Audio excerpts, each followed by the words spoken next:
Yes. The August meeting of the Historic Preservation Commission will come to order. We'll start with roll call. Commissioner Bisaccia? Present. Commissioner Boggs? Here. Commissioner Hill? Here. Commissioner Walker? Here. Commissioner Roney? Here. Museum Liaison Akins? Here. And also present is Kathleen Wold, Community Development Director, and Assistant Planner Heather Waldstein, and City Attorney Joseph Fletcher. Thank you, everyone, for attending.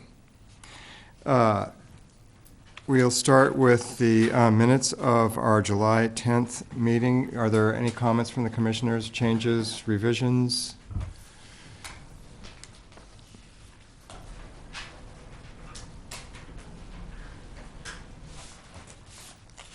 We have 30 seconds. I've been over them. I saw nothing, but I could have missed some spelling.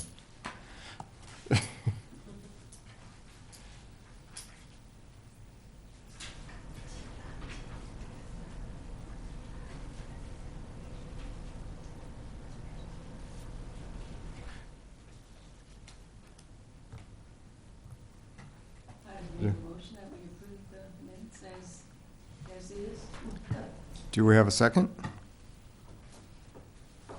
I'll second. Okay, the minutes are approved. I abstain on that because I wasn't here. Okay. Thank you. Without further ado, we'll move to an orientation presentation by City Attorney Joe Fletcher. The floor is yours. Thank you, Mr. Mayor, members of the commission. I was asked to come and speak with you this evening about some issues regarding law and process. And I thought I was here a few months ago and did kind of a very formalized PowerPoint dog and pony show. And I thought tonight would be easier for you and easier on you and easier for me if we just did more of a seminar conversation. I really want to have a conversation with the commission regarding process issues and some legal issues that have come up, and really encourage a dialogue, not really so much as a lecture. There's two main issues I want to discuss. One is the role of the commission vis-a-vis staff and the powers and duties of the city manager, and then secondly discuss the application or the implications of the law of administrative due process when it comes to the business of the commission. And I'll start, I asked the staff to make copies of a few ordinances. You know, I'm an attorney, so I still am the rule guy, and I go to the rule book first. That's where I kind of start. And I mentioned this in my PowerPoint a few months ago, and I'll bring up the cornerstone of this city and the vast majority of cities in the United States, particularly California, is the city council, city manager form of government. And it's important to understand because it's not just an issue of administration, but it is really a very critical separation of powers issue. So I'll give you first a little bit of civics and history lessons that are in the late 19th, early 20th century. There was a progressive movement in government to eliminate perceptions of favoritism and politicalization of local government by creation of the concept of a professional staff, and take the concept of appointment of public employees out of the political realm and make it professional. Secondly, to create a professional management system to run local government, separate, working for the elected bodies, but acting in an autonomous, semi-autonomous practice function. And what I mean by that is there are in sections I think it's Title II of the Municipal Code, sections 2.301, 2.304, and 2.307 of our municipal code, and you'll find these provisions like this in almost every municipal code. It talks about the powers and duties of the manager, and then rules on interference. So start off, the most important thing for you to be aware of is subsection B of 2-3.04. The city manager is the administrative head of the government and has the sole power to appoint, supervise, and eventually remove all non-elected positions, non-elective or council-appointed employees of the city. In our government, we have an elected position, two elected positions, staff positions, the city clerk and the city treasurer. We have, and two appointed positions, the city manager and myself. So I am appointed by the city council, and I serve at the pleasure of the city council, and so does the city manager. But all other employees of the city work for the city manager. And the city council is specifically prohibited from having any involvement in supervising or directing the activities of the city staff. That is intended to depoliticize the process. The city manager is accountable to the council for what his employees do, but the employees answer only to him. And section 2.3.07 of the municipal code, which is before you, specifically prohibits, and this is really central to our local government, prohibits the city council from in any way interfering with, directing the appointment of, or overseeing the supervision or giving directives for work to any city employee. So that's really important to keep in mind because it draws a clear line between the professional staff whose job is to carry out their designated functions and professional activities and the policymakers of the city manager who works for the council and the council themselves. Now, you serve in a unique capacity. We have, you're not employees of the city, but you're very, very critical advisors to the city who also carry out statutory functions on behalf of the city and the city council. And obviously, like everything else, is the day-to-day work of the city is done by the city staff, and you are assisted by the city staff. But just like the city council is prohibited from giving direction to or supervising city staff, likewise, boards and commissions don't have the authority to supervise or direct city staff. It really works the same way. The city council, the city manager works for the council. If there's any issues that boards and commissions have with the city staff, it goes to the city manager. If there's any issue, you take it through the city manager, and the city manager deals with administrative issues. Now, we have assigned staff, we have department heads, we have assistant planners, we have engineers, we have all kinds of people, finance staff that do the work for the city. But it's important to keep in mind that their chain of command does not go through you, but rather goes, and this is not just you, this planning commission, all the Parks Commission, everybody else, that the chain of command goes through to the city manager up to the city council. And so when you're dealing with city staff, city staff's goal is to carry out the mission of this commission and carry out its mission. It's also important to keep in mind that you need to respect that same chain of command. That if you have an issue with if what staff's doing, you take it through Ms. Wold, who takes it to the city manager, and back and forth. That way, it always insulates the city staff from overt political pressure, and gives you the assurance that you get the most professional, objective advice and counsel from your staff, and it doesn't get politicized. And that's really important because just as like the attorney of the same, now I work for the city council, but one of my missions is to make sure that I give neutral, fair, objective advice to all of my clients, irrespective of where they are on the political spectrum. Because if you can't rely upon your staff to be objective and fair and professional, then how do you get your work done? So ensuring an atmosphere in which the staff can do that work is really, really important throughout local government. Any questions about how that ought to function, and any questions about that? Well, I was thinking I often get the emails from Sherry, Mhm. so I tend to ask Sherry when I should be asking Kathleen. It's between an act like Kathleen's. It's how Kathleen wants to run the business. But I mean, clearly, if she did everything, then she would be even more crazy than she is. So we all have to work through it, just like you do your work through city staff. Obviously, departments do the work through their staff too. But obviously, it's how you want to communicate with that. But the important, but Sherry doesn't work for you. She's not your employee. She's an employee of Ms. Wold and the city manager, and you don't have any authority to hire, fire, supervise, discipline.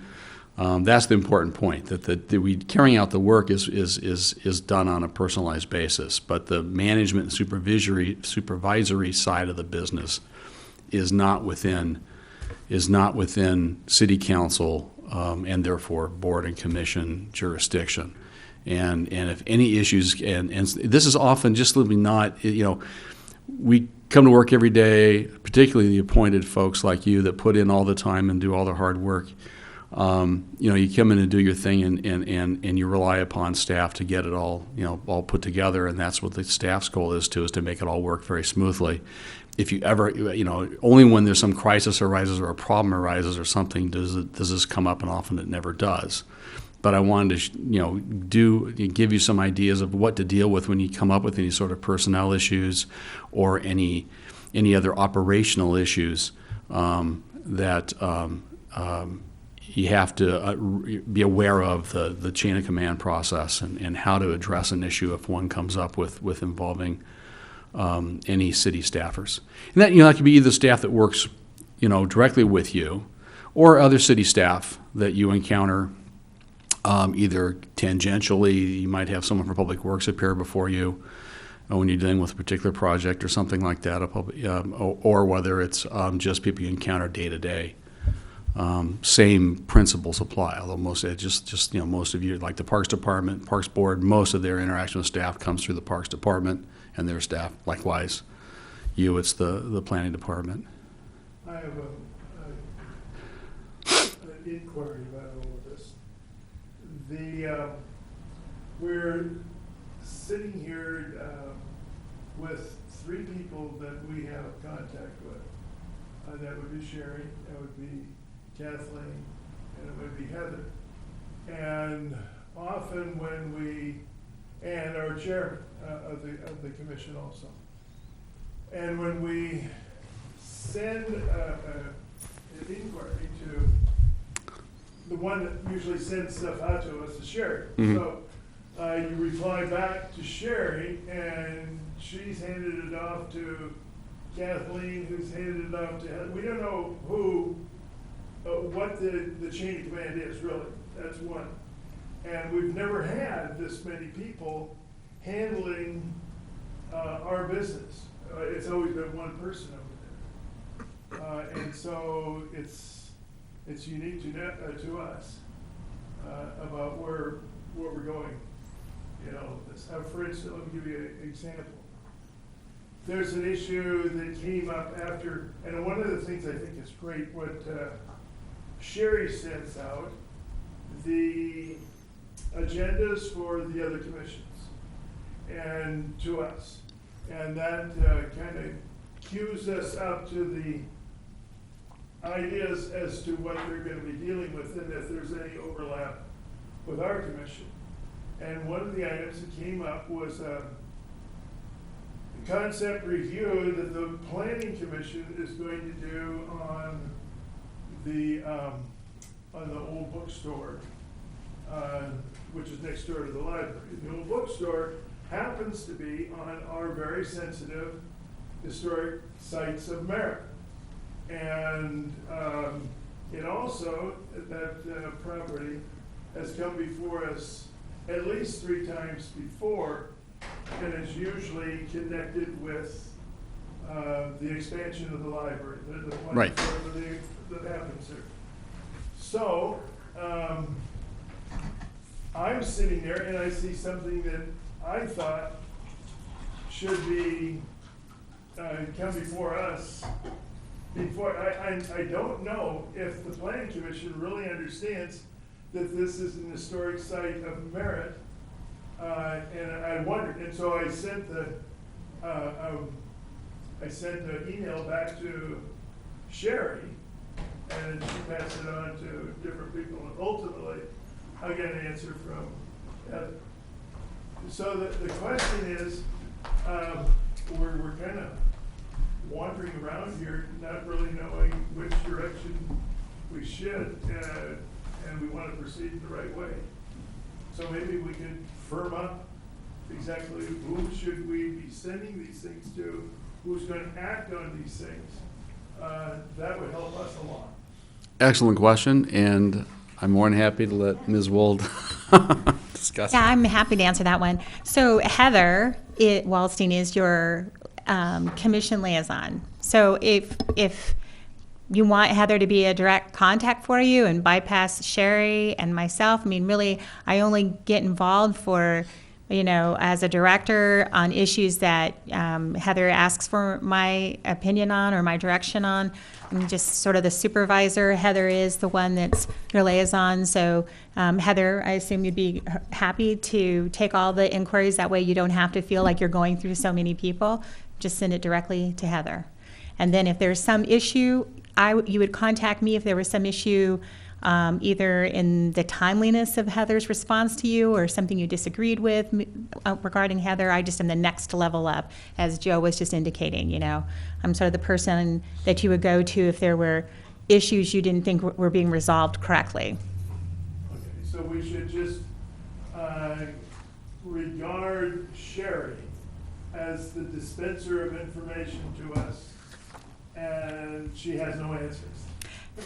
That is correct. If Sherry wanted to get you reports or sections of the code or go to a file and pull out, information from a file, that's what Sherry does.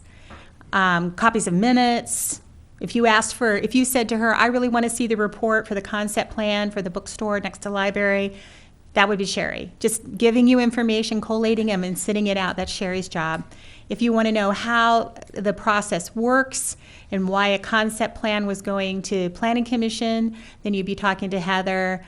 And if you read the report that went to the Planning Commission, Heather was very clear with them about the sensitivity of that being historic and the recommendation that it get landmarked. So she knitted it all together and made sure it was cohesive. Thank you.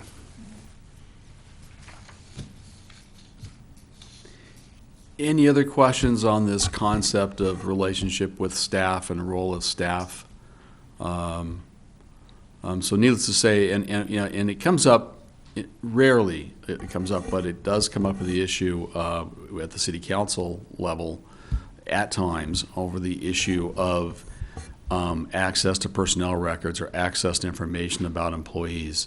And I've had to tell city councils throughout my career that with the exception of the people that report to the council, they are just like members of the public when it comes to seeking personnel records, for example, which are not subject to disclosure under the State Public Records Act, except for in very rare situations involving litigation.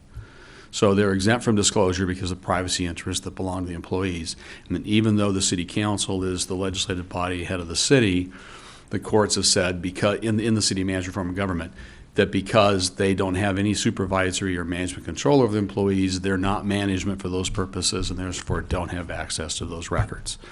And once we've kind of explained, I think they've always gotten fairly comfortable with it and they understand it. And if a council member or the council has an issue with an employee, and this is far more often a department head issue, not a rank and file issue, they deal with it through the city manager and the city manager's performance, and that's how they can address these issues. It if that ever comes up, it does come up very often, but I can tell you it's been addressed a few times. The courts have been very clear about it.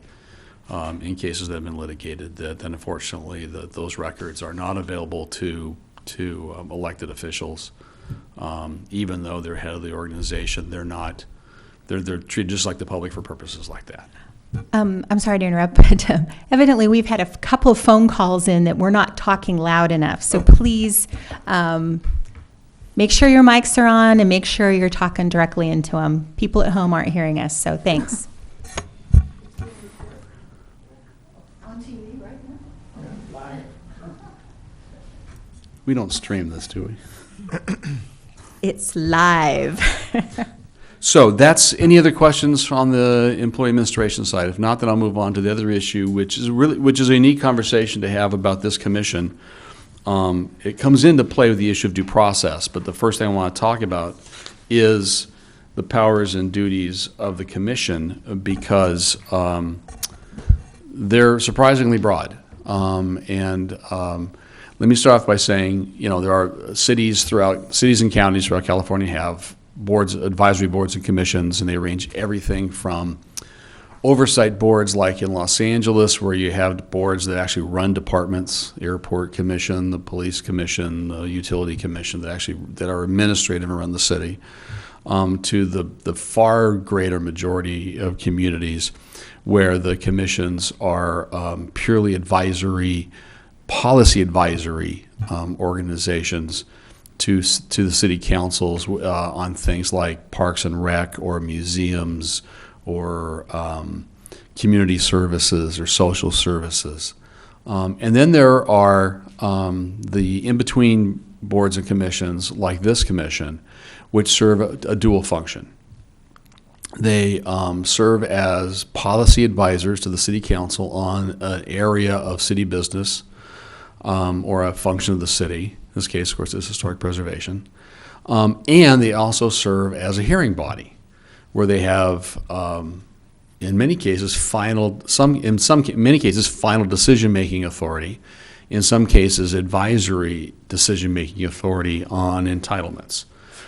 And here we have really three. We have the Planning Commission, who is predominantly a hearing body. They, of course, hear all entitlements for variances and conditional use permits and rezonings. They also review general plans. They also review amendments to the municipal code. All of those are done in a public hearing setting of one form or another.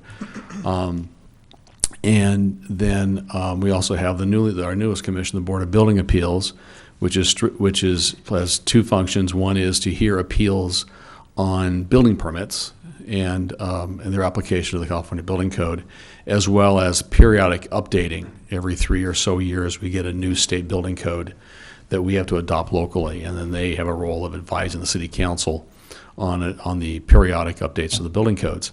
Then we have the Historic Preservation Commission, and you have a role in, of course, in both identifying potential landmarks and then going through the landmarking process. But you also have some really unique responsibilities. I particularly, again, a copy before you is Section 4-8.05 of the Municipal Code, which is the powers and functions of the Historic Preservation Commission.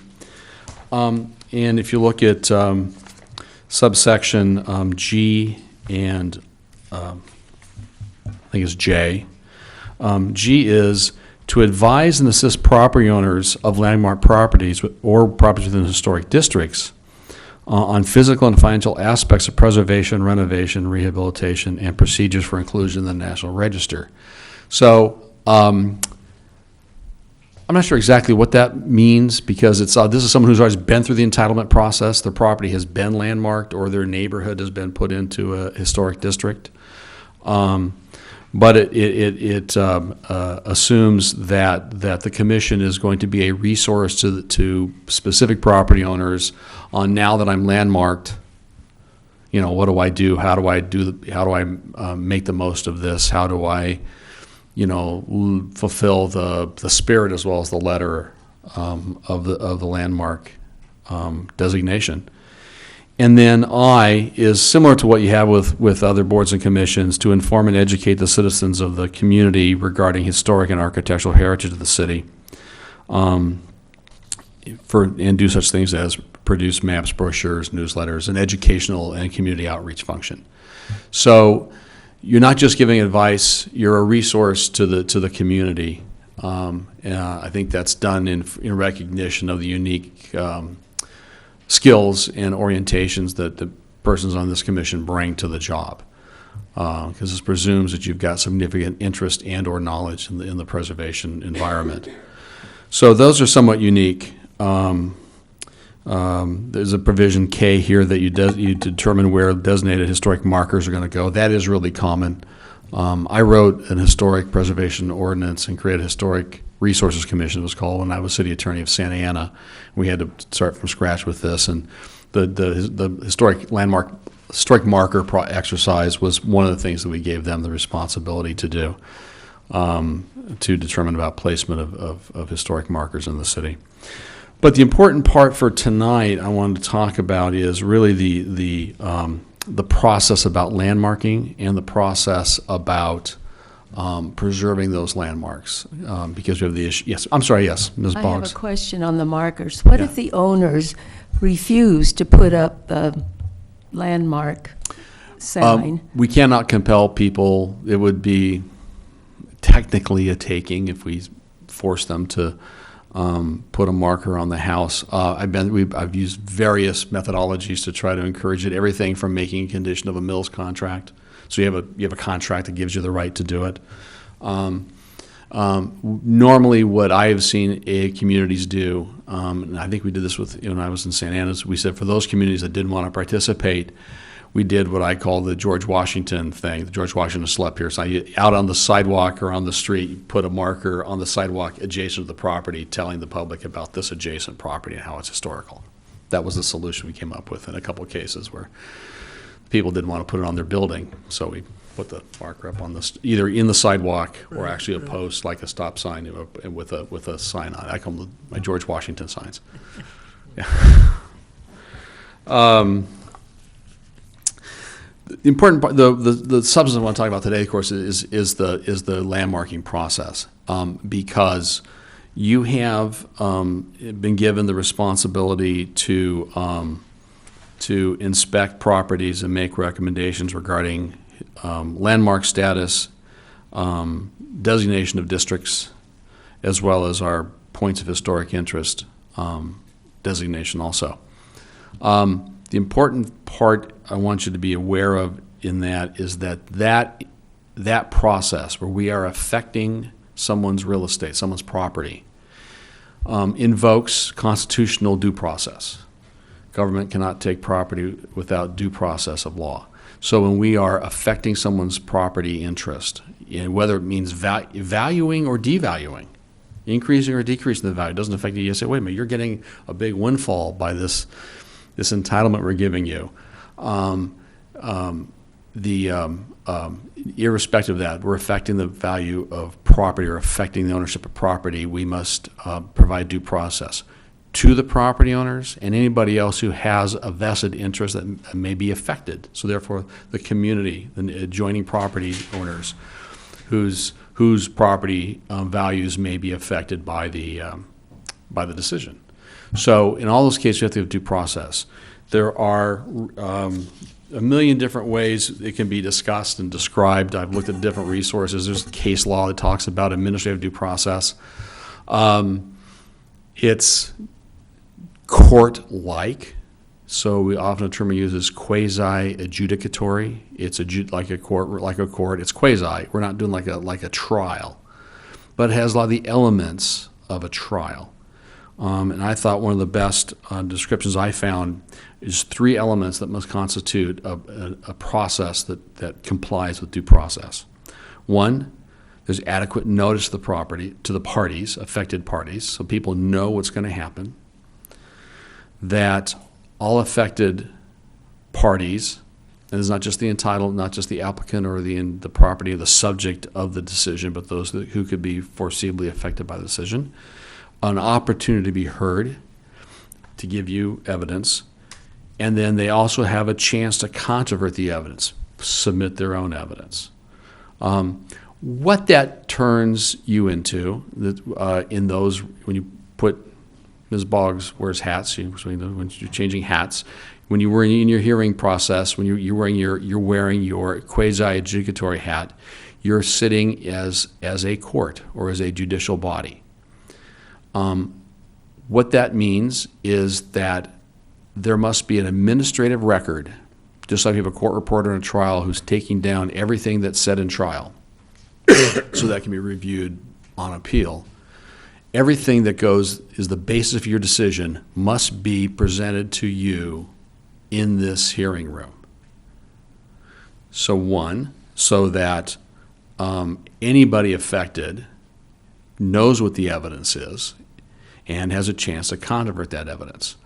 So if you're making a decision based on some information you have in your head that you acquired someplace else, a phone call, a visit, your own personal knowledge, and that is not shared with your colleagues and shared with the public so that everyone affected has an opportunity to participate in that evidentiary process, the decision can be invalidated because affected parties will have been denied due process. The other aspect of this, of due process, in the quasi-adjudicatory faction again, is that it is not policy making. When you're making a decision regarding the granting, designating of a property, and I will say probably the approval of a Mills Act contract. I say probably because it is also a contract, and so it has some unique characteristics, but it's done in a public hearing, and there's a process involved. So I'm going to say it includes Mills Act considerations too. In all of those, you're not just saying what I ought to do or what's the right thing to do or what do I think is the right thing to do. You have a set of criteria, the law, that you apply to a set of facts, which is the evidence you receive, and your decision must be based upon the application of the facts to those rules. And we have in my world of law, when you litigate these things, you have a term called substantial evidence on the record, that a court shall uphold a decision made by the hearing body, provided there is substantial evidence on the record to support the body's decision. So that's how you try to overturn it. You said the decision is not supported by there's no evidence to support this decision that you made. Or the decision is not based upon correct application of the rules. It's a concept called findings that, if you read a section about the granting of the landmark status, for example, it shall be approved if you make following findings. If it meets these certain criteria, it shall be denied if it doesn't meet those criteria. So the Mills Act is a state law. Yes. Yes, that's correct. Yeah, the Mills Act, which authorizes us to enter into the contracts, our Mills Act contracts. It's entitled by state law, and then we implement it through the consideration of the contracts. So it has to be a fairly mechanical process. The important point is you're sitting like you're a judge and a jury. You're finding law and you're finding facts. You're doing both. In the courtroom, the jury just finds the facts. The judge takes the facts as found by the jury, applies the law, and concludes, how to sentence the person, or if the law doesn't support the facts, then the case is dismissed.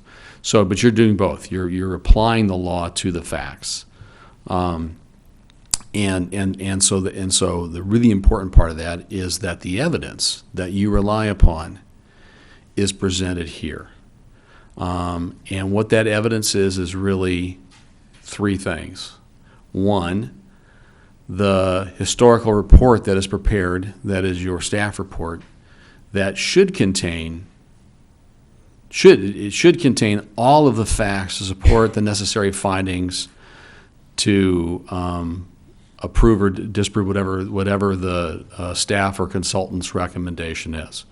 that you should get in that packet. You should have, if the consultant or the staff or whoever's prepared the historical report is concluded that this property qualifies for landmark status, it should be laid out there for you. If it doesn't, you've got a substantial problem with your record to start with. So there's that report. There is testimony given by the public, property owners, neighbors, other interests. The hearing is open to anybody. You don't have to have a property interest involved to testify at the hearing. Anybody who's interested may testify at the hearing and provide evidence, as well as any other information you obtain. And an issue that's been brought to my attention in the last number of months is the issue about field trips or site visits, or I used to call them field trips, and or what magic term we use called ex parte communications, which means receiving information verbally or theoretically in writing, email, not here in the hearing. Ex parte means outside of the hearing.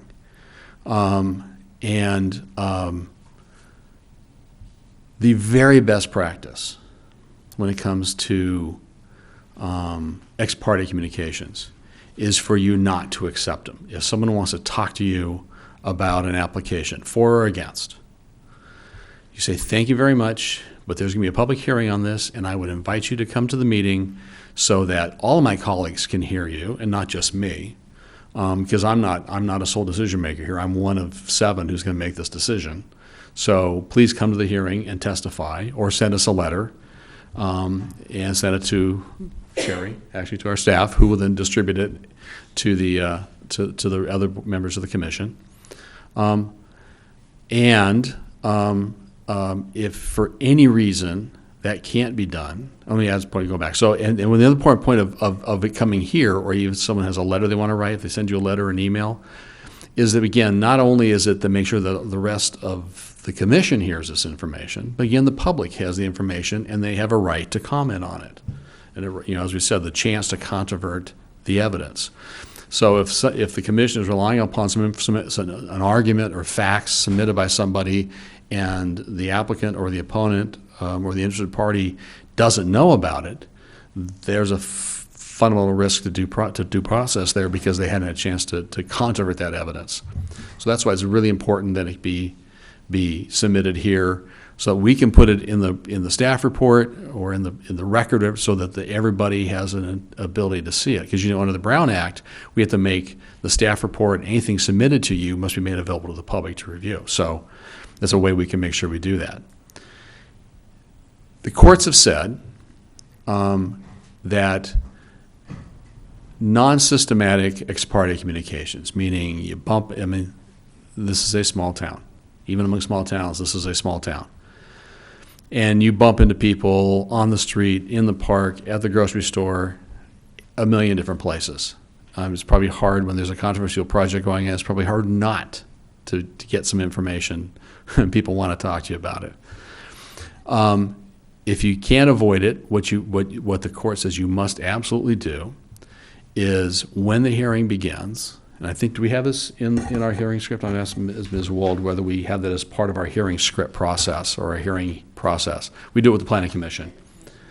We should probably do it here when you hold a hearing on, say, a landmark or like on a work permit, that each individual must say, yeah, I ended up talking to Joe Smith, who talked to me about the project and told me the following, blah, blah, blah, blah, blah. Whatever it might be, what they told you. Just saying, I talked to Joe Smith isn't adequate, because that doesn't put the evidence in the record. So yeah, I met, and rather than, and one of the reasons why I strongly encourage commissioners just say no, is you don't find yourself sitting here like confessing before every hearing about all the conversations you had. And folks get uncomfortable about it, and people might perceive that as somehow inappropriate, that why are they talking about all this stuff right now? Why is it, and the answer is, well, if you don't, particularly if you don't take any meetings, if you don't do anything, very affirmative about it, you have less to disclose. In the past, one of the newspaper reporters called me and asked my opinion. Luckily, a council person had warned me of this kind of thing, and I said, I'm sorry, you'll have to go to the meeting. That's actually a great point for two purposes. Actually, another part of due process I hadn't really discussed. One is, of course, they're not giving you information; they're trying to get information. The second one is the issue about keeping an open mind and predetermination. You also can't make up your mind until you've participated in the entire hearing and heard all the evidence. So. And you wouldn't say things One like, of the things I don't need what I need to hear at the hearing. I've made my mind up. I'm going to vote for One of this. the things that bothers me about getting landmark and Mills Act status is that some people really do it for preservation and others do it for the tax break. And from my past experience, I think the ones that do it for preservation, they've always had cookies out there for us. The ones that do it for a tax break, they never put out cookies for us when we visit. And I'm very unhappy that they have made changes and obscured the landmark from anyone seeing it. And I'm thinking, what's going to happen here? We can't even see it anymore.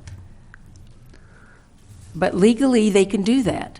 Well, that's a whole different conversation about the substance of our ordinance and what is compliance with landmark status and how much discretion. I'd be happy to do this another time to talk about those substantive questions. I'm not real, and I would encourage, good or bad, we shouldn't have cookies. I have Yes, sir. a couple of observations.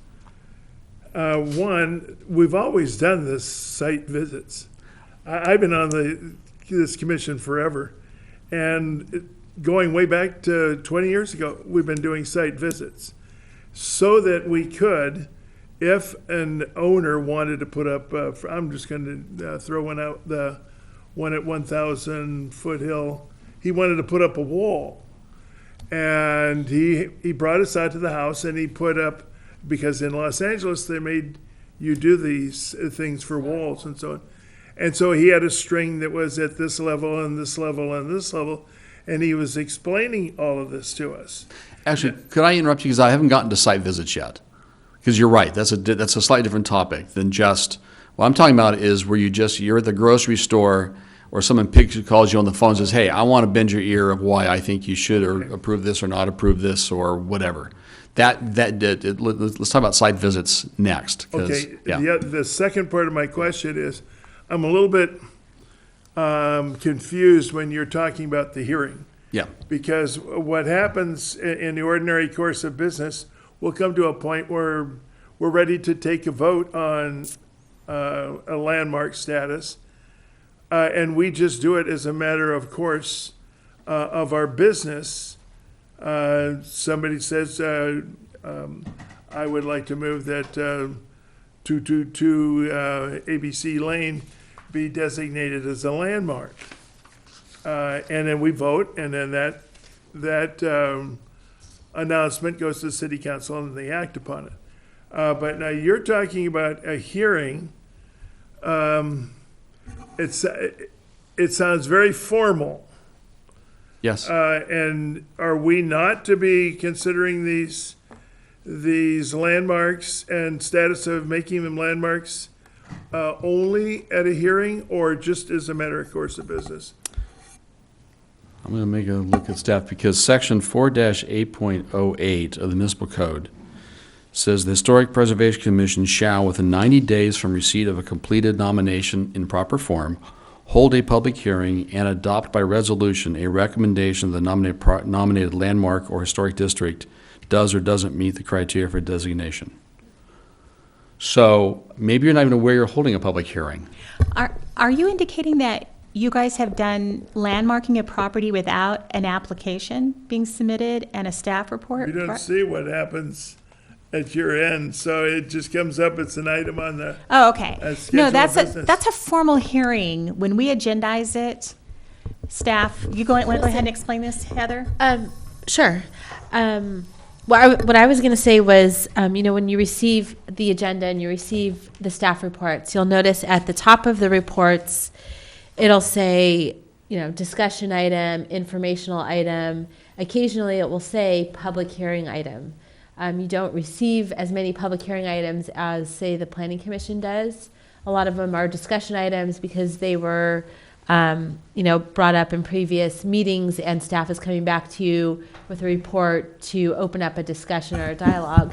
Some of them are purely informational. I think you have one on tonight's agenda regarding the vacancy of one of the seats on the commission.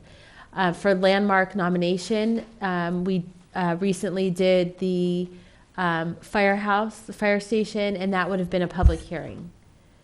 So, Which is a formal hearing. it is a formal hearing. Okay. I guess we're not. Because we need to wave red flags, we're about ready to do this. Need to shoot out some fireworks, Yeah. and you normally involves the chairman gaveling, say, "I'll now open the public hearing," and then people testify. Now we'll close the public hearing. I mean, I will, on behalf of all present and former staff, will take responsibility if we haven't given the commissions enough clear training and direction of this process. That's our responsibility. That's one of the reasons I'm here, is to help you understand the process. Because the worst thing we can possibly do is have you come in here, you volunteer your time, you put in immense amount of time and effort helping out the city, and if you're not given the support and assistance and advice on how to do it right, that's just not fair. So that's one of the reasons I'm here, is to help clarify that and make it as I have two roles. I have make it as easy for you as possible, and also make sure you do it right. Lawyers, we tend to have, we live in the worst case scenario environment. That's where we live. So sometimes I got make sure you do it right. And but the more educated you are and comfortable with the process, the easier it's going to be for you. That's one of the unique roles and one of the challenges of being on a commission like this. Most of your business is not public hearings. Most of your business is discussion items, nominations where you start the process, you just don't have that many heritage sites, landmark sites, whatever you want to call them, designated in a community. So you get them periodically. And I guess we'll put some fancy borders on the agenda or something, so that it's a public hearing. But you've been doing a public hearing. But it's important that decision you're making should be based on evidence submitted here, and you've heard here. Right. Let me talk about site visits. That's the other side of this, which is really, really important. And there are two implications of site visits. And the law is slightly different than ex parte. Ex parte says it's just testimony. It's, again, not physical evidence. It's just testimony, verbal testimony, and in many cases argument, why or why not. Yes, particularly doing heritage work like this commission does. Site visits are critical. You literally have to kick the tires to get and stare at it and look around and get a feel, because it's about context. It's about, it's architecture. It's a lot of intangible characteristics of a property that qualifies it for designation. So you have to do a site visit. Now, there's two implications. And I've had a lot of conversations with Ms. Wold over the last week, because we both come from other communities and done this in a lot of different places, and every community is different, and not every, everyone can be right in one way or another. Back in the day, the most common thing to do would be a noticed public site visit as part of one of your meetings, and everyone goes together at the same time, usually at like the afternoon before the meeting, and we all sometimes get on a bus, sometimes to say we're going to go meet at this address, and you tell the world so the public can come and see what's going on, and you walk around and kick the tires and do all that stuff. That seems to have fallen out of fashion. The story I told Ms. Wold, we both started our careers in the San Joaquin Valley, and I was working with the city of Modesto, and we were approving the Planning Commission was considering one of those tall gas station signs on the Highway 99, and had the sign company put a balloon up to the height of the sign, because you can only have the sign high enough so it's visible so many feet before the exit, so you can see the gas station. Planning Commission drove up and down the freeway for about 15 trips, each time telling the guy to raise the balloon another 10 feet until they could see it. I mean, that was a real hands-on field trip. That predated, photo imaging and things where you can impose pictures on photographs. This was back in the day. So the attorney would be happiest seeing publicly noticed joint site visits, because it allows interested parties, not just the property owner, to be present and see and hear what goes on, so that when you come back here and say, well, I was out, we all went out there, we looked at this property, and I thought this aspect of it was really good and really one of its great attributes that we should really preserve. Well, they weren't there to see it, and therefore it's harder to comment, harder to controvert the evidence, using the phrase that I used. It's harder for them to comment on that evidence if they weren't there at the time the evidence was submitted. Now, we're going to also, even though you do a site visit, we're going to have photographs and lots of photographs and historical things submitted here in the record at the hearing that probably takes care of that. But I would prefer it, but I'm not telling you have to do it. And to the extent it's a major change in paradigm in the organization, I can tell you have to do it. If you do individual site visits, Brown Act, remember, you can't have a quorum of people present at one time, so therefore you can only do it we have 7 members, right? I mean, the seats are 7 seats. Okay, so a quorum is 4, so 3 or fewer. Probably until we have a body to fill this, I'd say 2 or fewer. So you had a time to go out and visit the site. And as I told you, the Brown Act conversation, you can't then discuss with the other members. You can't, well, two of you talk to 2 other people, talk to 2 other people. Again, that's remember our daisy chain seriatim meeting. Can't do that. So you go out there, kick the tires, look at it. You can discuss it between yourselves, obviously. And then you come back here. And when you come back to the hearing, you must put on the record what you saw, your impressions, and what from that site visit is affecting your decisions. Yeah, we took the site visit on a Tuesday afternoon, and we saw either we saw these rooms in the house, or we stood outside, or you got to, again, tell the world what transpired. But that can't be a substitute. That can't be used as a cover for unauthorized ex parte communication. So most importantly, what that should never be is used as an opportunity, with or without cookies, as a lobbying session. It is not an opportunity and it is inappropriate, extremely inappropriate, to have a site visit, and during that site visit, you have a private meeting with opponents or proponents of the project and get basically a lobbying session. You're not elected officials, and therefore you are not subject to lobbying. It's inappropriate to lobby you on due process matters, on public hearing matters. So the applicant can't have meetings with you individually or as a group and pitch their application to you. And to the extent that happens, it should stop. If the public is invited to this public visit, how do we control them from coming up to us and saying, hey, let me tell you? Is that up to the chair to do that? It's up to the chair, and that's one of the jobs staff has also, to explain to folks, okay, folks, because normally what you do, if you do it as a notice meeting, you say there'll be a meeting at the site at 4:30 on Thursday afternoon, and the public's welcome to come. And when you'll convene your meeting at 4:30, the chair will convene the meeting, and we'll say, okay, this is a site visit only, no questions, no public comment. This is not part of the hearing. So please, if you have any questions for the commissioners, save it till we get back to the city hall, and there you can stand up during the public hearing and ask your questions or make your points.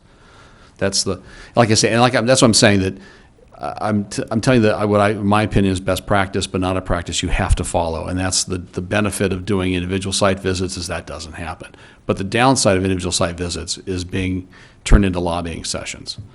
And I'll tell you, that would, if we ever got into a piece of litigation, an issue about where you had any member of the commission had a site visit and ended up being a lobbying session and had a long conversation with the applicant, who made their arguments for or against, well, their arguments for, Or maybe against it, they didn't want to be landmarked. I'm thinking about maybe neighbors that might come. Well, and that's the for and against, exactly. And you guys say, and it turns out that there's evidence exchanged, information exchanged in that meeting that never got, so when you go to make the decision and,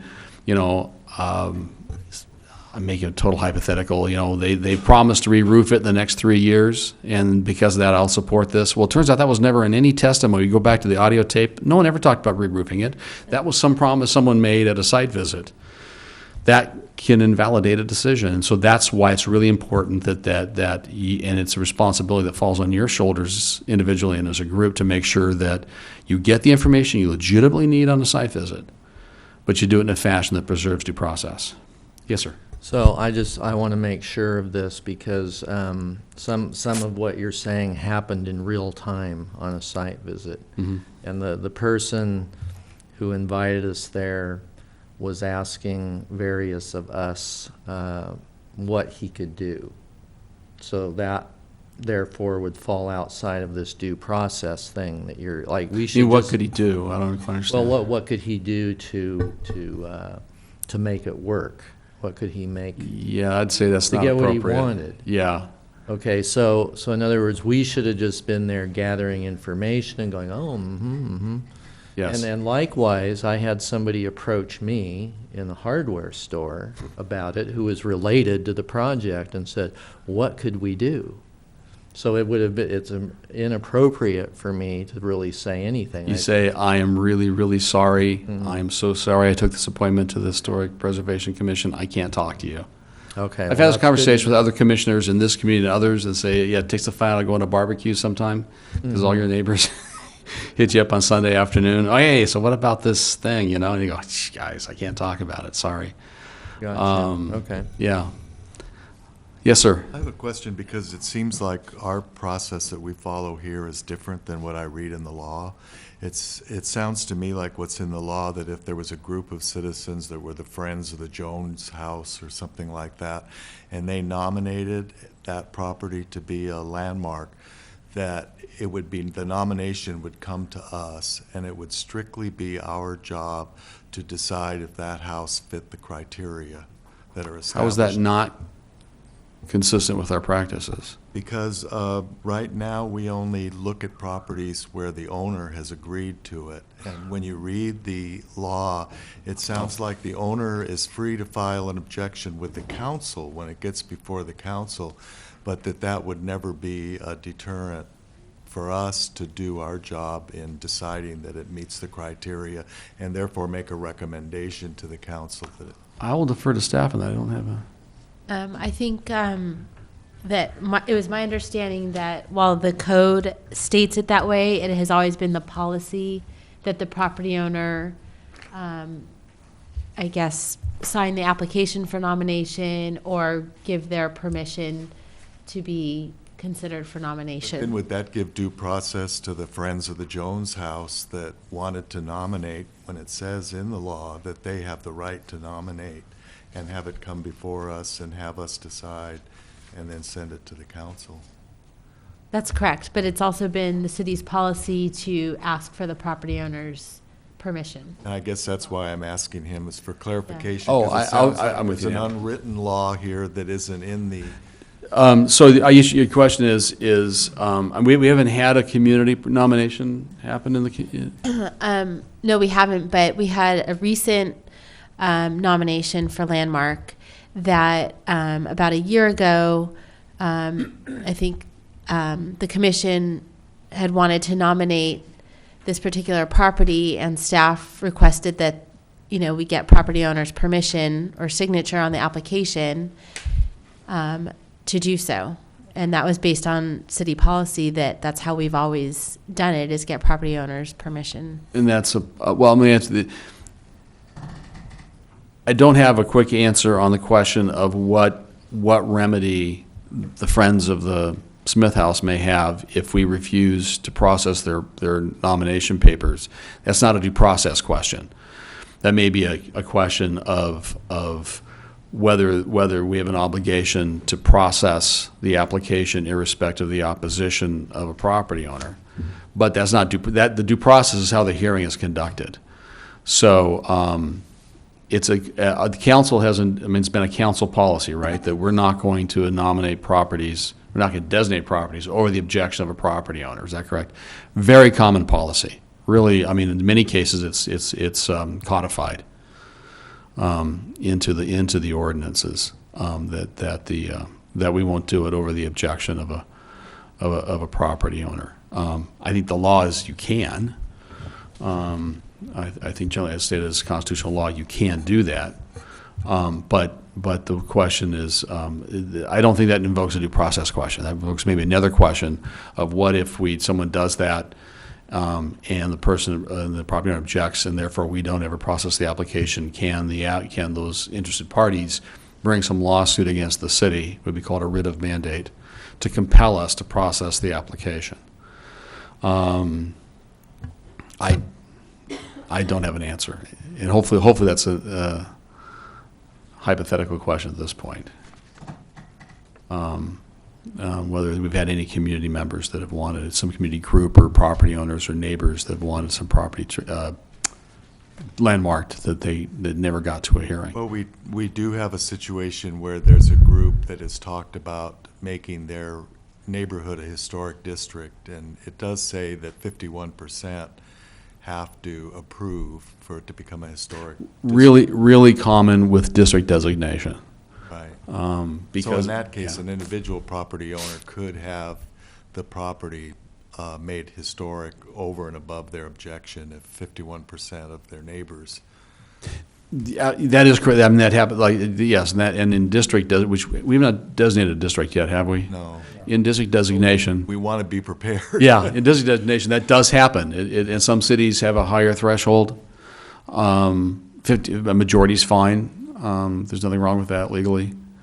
But that's not a due process question per se, but it's a good question, and actually I'll follow through with staff and just make sure we're on all fours on that one. Okay, because just reading through the Yeah. process in here, it seems to be a little different than that.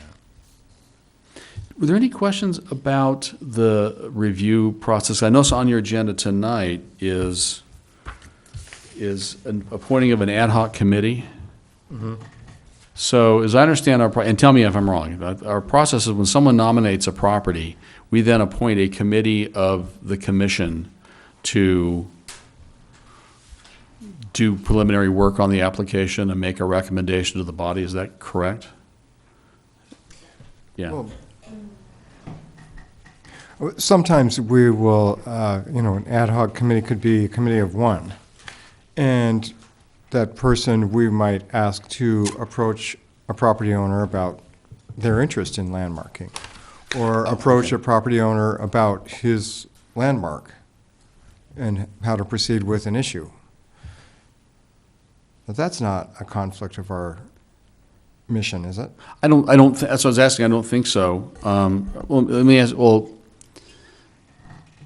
I know without talking about any specific case, I don't think it's a problem. My question is particularly about preparation of, because one of my questions I had for you is how and this is a question for the body as well as for staff here, how does the historic report, the analytical work product that analyzes the property and provides the evidence supporting or denying the entitlement, how does that get prepared? Other communities I've been city attorney for. Get into the record. Yeah, we hire a historical consultant. Either the city hires, for a city nominated property, the city hires the historical consultant, or the property owner can hire their own historical consultant, or pay the city for their historical consultant prepare the document. How does it happen here? There's one other way. Oh, okay. For years, we did the historic reports. Members of the commission. Is that not true anymore, or? No, not so much. We've had a couple of professionals that have done those. One was very under a great deal of consternation over that report. Another one that a professional did was horrible. Sitting as a group, we had an ad hoc company, a group that did worked on these historic reports. And when this professional submitted their report, there were so many mistakes, and we knew what the mistakes were. It was a nightmare. So Okay, 'cause we're kind of going at it in a number of different directions. I was going to say, the only issue that is going back to our due process exercise, the only issue that I see in committee work, and I was going to talk about roles of committees, and that's why I was getting to the ad hoc committee to review applications, is, remember, the other requirement is that you keep an open mind and be fair and objective, and you can't predetermine your decision.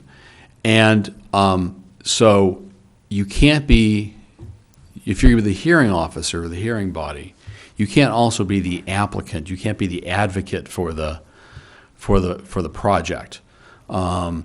If the body, at the same time, using a committee to do, I mean, it's very common for committees on bodies to do preliminary evaluations.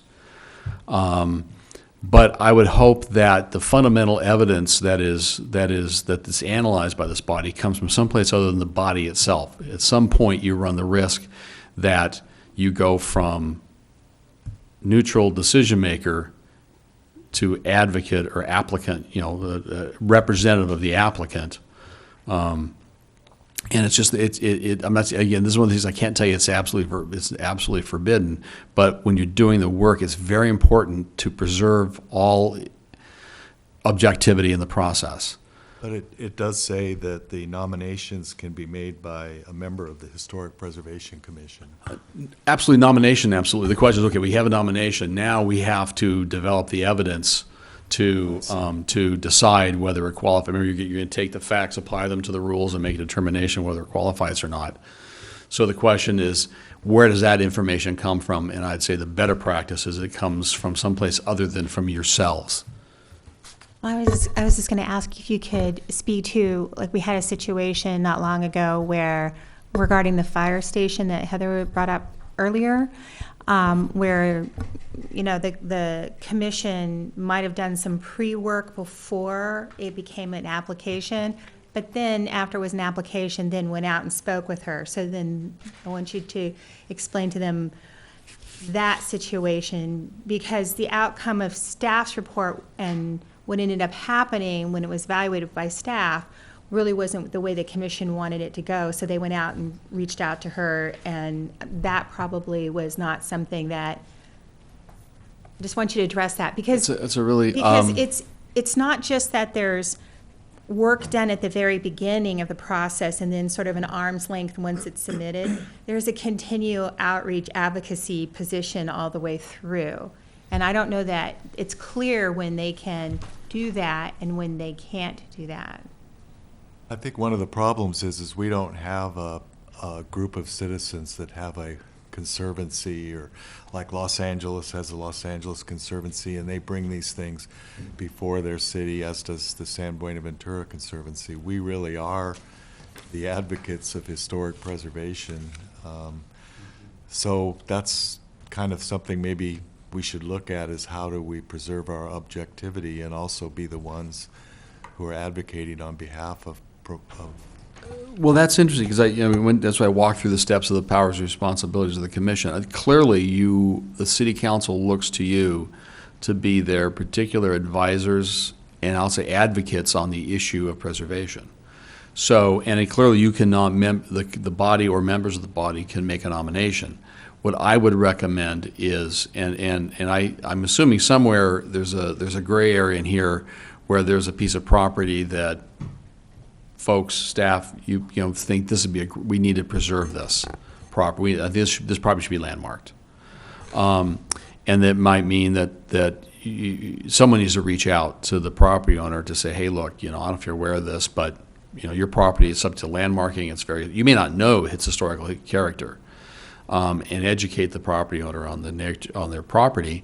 And I'd really encourage you, the property owner, to submit an application for landmark status. Let me tell you the things it can do for you, because it says right here you can educate the public regarding the values and benefits of preservation. I think what we have to do there is, once an application is filed, then your role has to stop and change. And the only thing, it'd be case by case, but, to the extent that members, either individually you knew this, you have this own information in your own life, or whether you did work as a committee, if you've developed some record, evidence regarding the qualifications of the property for designation, did research, did whatever it might be, that needs to be made part of the record. That's all I would say. But I think once an application is received, you need to step back and be the hearing body. So once we make that recommendation or speak to the applicant, documenting what was said, what was transpired, and reporting that as part of the due process. I assume there's sometimes it can be quite a continuum in time between the time you first approach someone and said, hey, your house, would be a great landmark. Right. Between the time the person flies says, okay, I think I'll agree. I'll go ahead and apply. There might be a fair amount of time transpiring, maybe a lot of conversations. Who knows? I'm less concerned about that because the process hasn't been invoked yet. So I think you as members of the community and members of the commission, as advocates for preservation, still have the right to reach out to folks and educate them and say, hey, you got a great piece of property, or your neighborhood would be a great first historic district in town.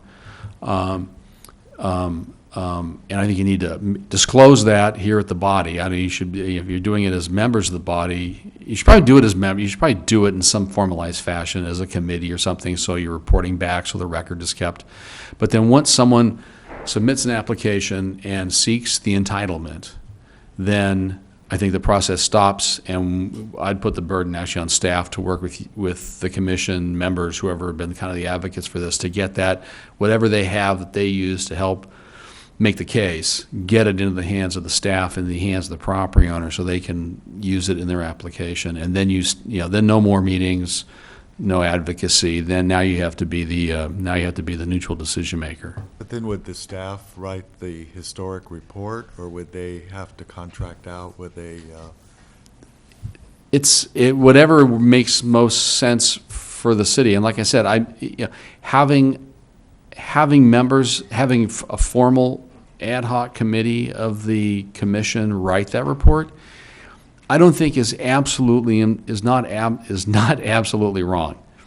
The danger you have is that there's an application, and so your role has to be as professional as a professional consultant or a staff person be in the evaluation, and you must be very wary not to become the advocate for the process. That's the danger. That's the danger that in the committee preparing the historic report, you find yourself writing an advocacy piece, and in the process predetermining your vote on this application before you've heard any evidence, before it's ever gotten to a public hearing, before the neighbors, whoever might, and picture a district designation where you're going to have opposition because you're affecting a significant group of property owners, not one person in their house.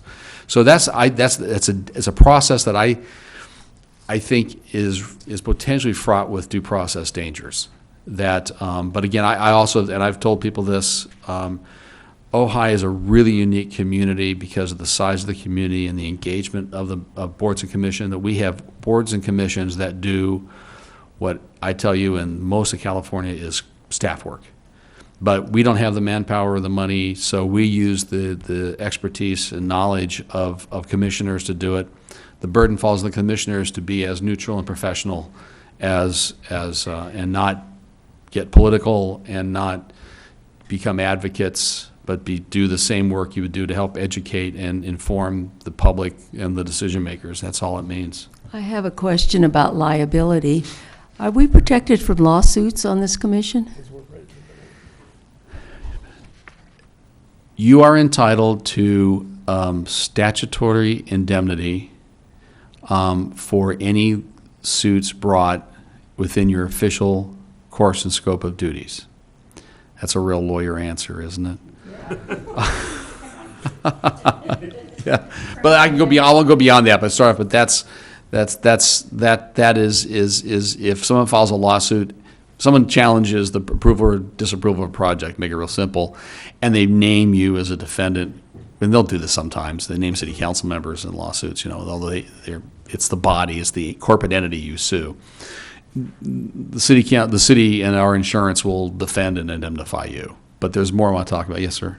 Okay, and going back to the question you raised about us, a committee member putting forth a document basically describing the property, and that somehow being a positive or an indication of how they may vote. Haven't we already done that when we list the top historic sites of merit in the city?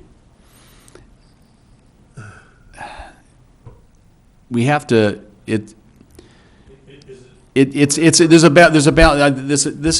a balancing issue that you have to do with historic commissions, because almost all historic or heritage commissions have some role of developing a database of properties. And you're going to get a war story out of me now, because when I did this in Santa Ana, we had the famous 100 properties that everyone thought were the most. Someone wrote a book about the most 100 historic properties in Santa Ana. Well, and they just got made the list. Well, it turns out they weren't the 100 most historic. They were the 100 most endangered old properties, many of which were courthouses and bank buildings and famous homes, and many of them were very legitimate historic properties. But that list was not a properly vetted list when it got published. So that's but everyone, you have some form of a listing process, and it's because I don't think it's a problem because it's a threshold. This is something that may qualify for designation. It is the very, very beginning of the process. As long as you don't say things like, I don't need to hear anything else about this. When this gets up for it, I'm voting for it. I don't need to hear from anybody else. Hopefully you're not. I can't tell you what's going up here, but that's not coming out of your mouth, I hope. I have a. But I'm sorry, can we finish the Ms. Boggs' question about indemnity? There is a point. I have to tell you, there's two issues of exposure that you as public officials have to worry about. One is a lawsuit that comes out of a decision you made. And I will tell you, more than 99% of the time, the city will defend you, hire the attorney. If we lose, pay any judgment or attorney's fees. You have nothing to worry about, because under California state law, all local officials, including employees, elected and appointed officials, are entitled to what's called statutory indemnity. There's another issue, and that comes from things you may say or do, not at the dais, but in wearing your commissioner hat, where you get into a potential civil rights issue. And that's rare, you're not going to be out saying really outrageous things that could libel somebody or defame somebody or,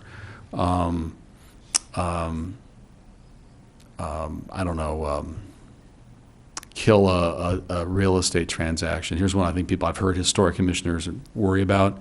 Someone makes a public statement, that property has got to be historical, and I'm going to do everything I can in my power is to designate that property, and because that the person can't sell it, they claim they can't sell their property now because you put a cloud of title and you have no authority to make those kinds of statements. So hopefully you would make those kinds of statements. But one is that, and I would say you be very careful, because if you act beyond your course and scope of employment, if you're beyond acting outside your authority as a commissioner, you can be exposed to personal liability. And it mostly comes up in libel, slander, civil rights.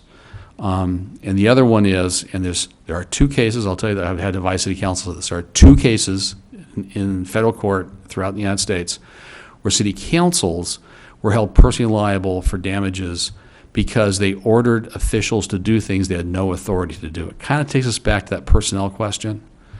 So these were cases, one was a preservation case, actually. And I tell you, they're both preservation cases. They're both preservation cases where people wanted to preserve the property. The property owner applied for a demolition permit. The city council ordered the building official to deny a permit where they had absolutely no authority. They have no authority. The building official has independent authority to issue building permits. The city council, and therefore the commission, has no authority to order permits to be issued or revoked or anything like that. So and based on that, the two cases, one's in Southern California, one's in Nebraska, where the person lost their permit, were entitled to build or not build or demolish. They sued the council members individually who ordered the official not to issue the permit, and those council members were hit with personal liability. 2 out of thousands of local governments and millions of decisions that have been made. The point being, this goes back to our personnel conversation. You don't have, like I said, you don't have authority over personnel. You can't order staff to do so. You cannot order Ms. Wold or Ms. Wallstein to do or not do something. Order them not to process a permit. Do not grant that permit. Do not accept that application. If you attempt to do, I would advise them, don't listen to the commission. But if you attempt to try to do that, use that influence, theoretically, you could have some exposure. But you're not going to do that. I mean, folks, that's not what goes on in Ojai. It's not a concern I have. But the vote you take at this body, you are entitled to indemnity, and we don't have litigation anyway. I have, Yes, sir. Kathleen brought up a point about a particular property, and the way you're saying in talking about this, it leaves us into a giant muddle. We're kind of into this, and we want to do the right thing. But on the other hand, what happened is that the property owner applied for nomination, and there was a report that was written.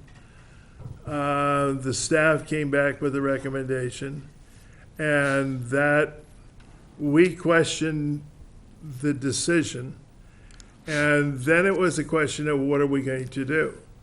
And so Kathleen said that what we could do, and I don't know if we legally it should be there, we formed an ad hoc committee, and 2 of us met with the property owner to straighten out her mill. She had no idea of just what she was doing. She got a Mills Act application from a friend of hers, just copied that one down, submitted it, and based largely on that, the staff said we shouldn't recommend this. And we didn't want to jeopardize the landmark because it already is a county landmark. And so it has a precedence that it should become a city landmark also. And so we've met with this lady, and I've encouraged her and showed her how to rewrite her 10-year plan, and that's where we stand. This is still a pending application, or it's been denied? Well, no. She had withdrawn it, and then there was some outreach done for her. But she's subsequently spoken to a real estate attorney, and they've advised her not to landmark in Mills Act. So the outreach we did is for naught. But I think that this is what we all of us want.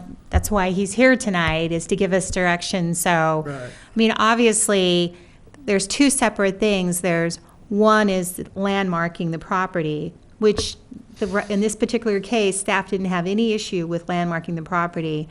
The second part to that, as Boggs was saying, is the people who do it to get the Mills Act. And the Mills Act has specific requirements to it.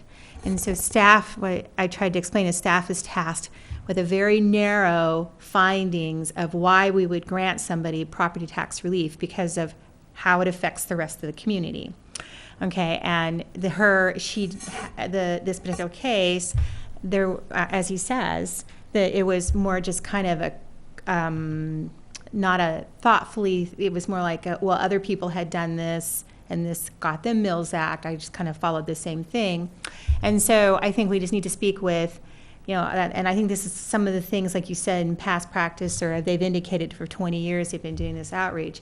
So I think the outreach to landmark a property is one thing, but then the second part of it is the Mills Act, which is much more, has a greater impact on the community because of the waiver that you get for property taxes.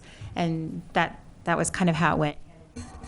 I think if we go back to a couple statements I made, trying to draw a line, this is when you're going through the process of trying to nominate a property or encourage someone to enter the application, that is permissible and within the powers of the commission, but then that exercise stops when the application is received. I think that same rule could apply to a Mills Act application. And almost always the Mills Act application follows the landmarking, right? I mean, I do know some communities in California. They're concurrent. Oh, they're done concurrently? I've known a lot of communities that made them very concurrent. I also know communities that give Mills Act contracts away like M&Ms. So there's different philosophies on whether Mills Act is just goes with designation. I'm not advocating one or the other. But no, there are communities that treat the Mills Act as just a companion to landmark designation. And therefore, you get it. If you go through the designation process, you're going to get a Mills Act contract too. Other communities treat them very differently because they impose much higher responsibilities, not just for designation, but serious preservation, and very often a higher degree of preservation, particularly interior preservation, things than just external preservation issues. So I think same issue, that if there's no application pending, and you're in the process of educating the public or a property owner on the pros and cons of all aspects of landmarking, including getting a Mills Act contract, I think it's permissible as a committee for the commission to designate a committee to communicate with folks about it, as long as there's no application pending. If there's an application pending, I'd say that'd be inappropriate to do that because you get ex parte communications, you get potential advocacy issues, you get due process issues. Is that responsive? Yes, I think the only question was that at the point that, I mean, it's a very difficult situation, but I had even spoken to the applicant because I asked her to go through due process, to not withdraw, that, to go and have the hearing, take testimony, and don't withdraw her application before she'd actually had her so-called day in court. That's what I encouraged her to do. So I think it was just the fact that we were at one point trying to get her to actually follow through with the process, because how he said the decision was made, there was no decision made. And what I tried to tell her was, staff's report is a recommendation. We're not the decision-making body. And I think some people get confused with that, So ours is just a recommendation. So I think that's kind of where it kind of went awry a little bit. And as I mentioned way back at the beginning, the fix-it-all on due process questions is, like I said, if you bump into the person at the hardware store and they make their pitch on a pending application, is put it on the record. And so to the extent there's if this is I've not encountered this before, but if the situation is a unique situation, we have an application pending, the person wants to withdraw their application, staff, commission all feel it's a really bad idea, don't give up. We've not even finished the exercise yet. We'd like to if you mean my facts right, appoint a committee to go meet with the person to help them understand it. As long as we put on the record, we met, it's a formal action of the body, appointed the committee to go meet, they have the meeting, and then they come back and report on the record. Maybe a memo is put out so the public can review as an amended staff report, disclosing what the committee told the individual. So again, all the evidence is out here in the hearing, and someone can comment on it. You can cure that. I think it's a unique situation. I don't think it's fatal. It's not real common, but it's. I think part of the frustration on the Firehouse and the Mills Act was that we turned to the law about the Mills Act and didn't see any higher requirements for granting the Mills Act. Other than what's just in the law, and apparently there aren't any other policies or anything, because I asked, are there any other policies about this? And you said no. And so my question is, wouldn't that then be a decision that the commission would make as to whether the request by the property owner would be appropriate for the Mills Act? If you recommend, no, we're not recommending it, shouldn't it be recommended based on some policy or something actually written? You said, well, it would affect the whole community, but it affects the whole community now that it's not a landmark either, so, No, what I mean by that is, okay, so first of all, let's be really clear about the Mills Act. It has findings you have to make, okay? So Yeah. the Mills Act contract has to have in it, am I correct on this? Okay, my understanding is that the Mills Act has to have in it a timeline where they do things that preserve the landmark. In this particular case, they were things that the applicant was not able to demonstrate that there was a nexus between what she was intending to put her money into and the preservation of what the historic report said was historic about this property. I.e., here's what's historic, and here's what I'm going to do in the next 10 years to preserve this. That wasn't there, okay? And so, you know, like I tell every applicant, staff is an advocate for the applicant. We represent the entire city of Ojai. So we are an impartial body that looks at both of them. You need to advocate for, both sides. You need to advocate for yourself. And that's where the issue was with this one. So I was very clear to the applicant that ours was a recommendation. That's why I wanted her to go through the public process. But again, I think there is substantial policies regarding Mills Act that there has to be a nexus between why we're granting property tax relief, which then gives you extra money, which you're supposed to have a timeline for, which that money is supposed to go into the preservation. It's a complete circle. but it can go into maintenance as well. And, Right. She took her, Could I interrupt? I hate to do this again, City Attorney. This application is not on the agenda tonight, so I'm a little reluctant to have a lot more substantive conversation about a particular application. Oh, this is just more hypothetical. Okay, For future cases, Yeah. if we get them, as to how we approach them. Because I think there's some confusion as to what is required, what our responsibilities are, what staff's responsibilities are. Is it the staff that makes the recommendation to the council, or is it us that makes the recommendation to the council? On what basis do they make I their mean, recommendation? again, I would take to answer that question. If you go back to my original conversation about the role of staff and commissions, and it's staff's responsibility under the because one of the duties in the ordinance about the city manager. City manager administers all day-to-day functions of the city. So the receipt of applications, the processing of applications, issuing of permits, mowing lawns, everything that goes on in the day-to-day management of the city is the responsibility of the city manager. So the moving of the paperwork, anywhere it's is in the processing of entitlements is the responsibility of staff. The staff does its advisory work on behalf of the commission and the city council, and that's the hard part of the professional staff's job is to balance the two issues, because we have a professional responsibility. We also have the policy. Is also the first thing you learn about what we do is that policy is made by the city council and their advisory bodies, the boards and commissions. We implement policy.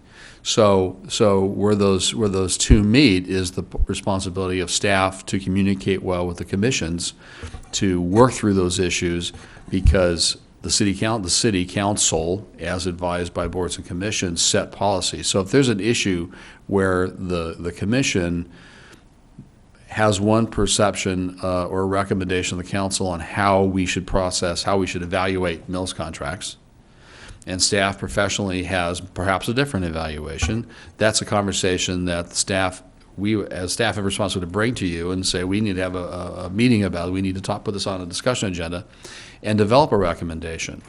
on whether, and like I said, I've known communities that are extremely reticent to grant Mills Act contracts.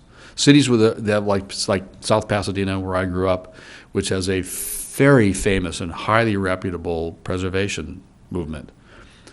It is really difficult to get a Mills Act contract in South Pasadena. That's their policy, because we expect, if you're going to get a tax break, we expect something above and beyond just maintaining your property.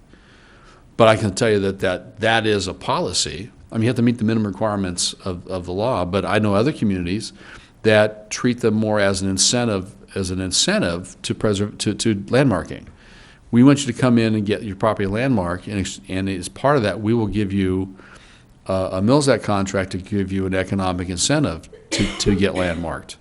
As long as you agree to meet the requirements of the act, the idea is to maximize the landmarking process, to create. I mean, if unless you're a preservationist at heart, going through landmarking status is not something a homeowner or property owner just inherently wants to do. It clearly puts clouds on their property, affects what they can do with their property. It clearly does. So a lot of communities use the Mills Act as an incentive. Well, here's some economic upside to doing it. We would like you to do that. But that's a policy. That's a policy that ultimately the city council makes, really, as they're the ultimate policy maker. That's the point. I think we need a policy, and Well, we need and- to have a yeah. discussion by this board to help come up with that policy. Well, and I think that we that's- talked about after that night, this situation, that's one of the things that we need to do and be proactive about. And we need to work on, because once an application's before us, we don't really have a guideline or a pamphlet to hand out to somebody to tell them how to go about doing that, other than hiring an expert in Mills Act. And staff can't do it for them, as you've just heard from Joe. I mean, we're the review body, so we cannot develop a Mills Act for them. We can guide them, we can tell them to hire a professional. So all I'm saying is that we talked about that, and that is something we need to do, is have the commission work on guidelines for Mills Act. And I think the other thing on your agenda tonight is talking about doing an ad hoc group to do some of the historic reports on the sites of merits, so those reports are done at an arm's length away from an application. Is for a discussion tonight. So I think we are working towards that. I just need to know, we're in limbo right now. So the project, as you say, has been pulled as far as landmark, as far as Mills Act. You can answer that, yeah. Yes, she's withdrawn it based on the advice of her real estate attorney. Okay, now, where does that leave us? We just do not pursue the Mills Act, but can we go back to her and say, we would like to landmark this place? Is that okay? Our ad hoc committee to meet with her to There's do no that? application pending? She's withdrawn it. Then I think there's no due process invoked yet. There's no application pending, no seeking of entitlement. So you can authorize, in my opinion, you can authorize a committee to go talk. The issue, just be wary that you don't want to so prejudice yourself on the application that someone would argue that you lost objectivity because you've just become an advocate for the process. Again, under the code, you are an educator and an aid to the community on understanding preservation. You're not necessarily you're a couple notches below preservation heritage commission. But I, so that's your response, just because eventually you'll be acting as a hearing officer in an entitlement process, and you need to be able to always to have an open mind when the decision comes. I have covered all the points on my agenda. If you have any other questions for me, I'd be happy to answer them. If you want to schedule something another time, I also want to tell you that I'm also at your beck and call. If you have any questions, personally want to call me at any time individually and ask a question about something, you are welcome to contact me. Just so you know, I'm on a fixed monthly retainer, so it's not going to cost the city money for you to call me. People worry about that. So my contract is a fixed retainer. So just for that reason, so folks have access to me if they want it. And I want to thank also you on behalf of all commissioners for the work you do for the city, because I've worked with tons and tons of commissions all through other communities I've worked for as a staff attorney as well as city attorney, and I really appreciate the work they do. I mean, that's as staffers and as a young city attorney, as a young municipal attorney, I cut my teeth as the attorney for the Board of Building Appeals and the Planning Commission and the Stadium Commission and the Historic Preservation Commission. So working with advisory groups and volunteers is also a big part of what I did throughout my career, and I really appreciate what you do. Thank you. Thank you. Thank you.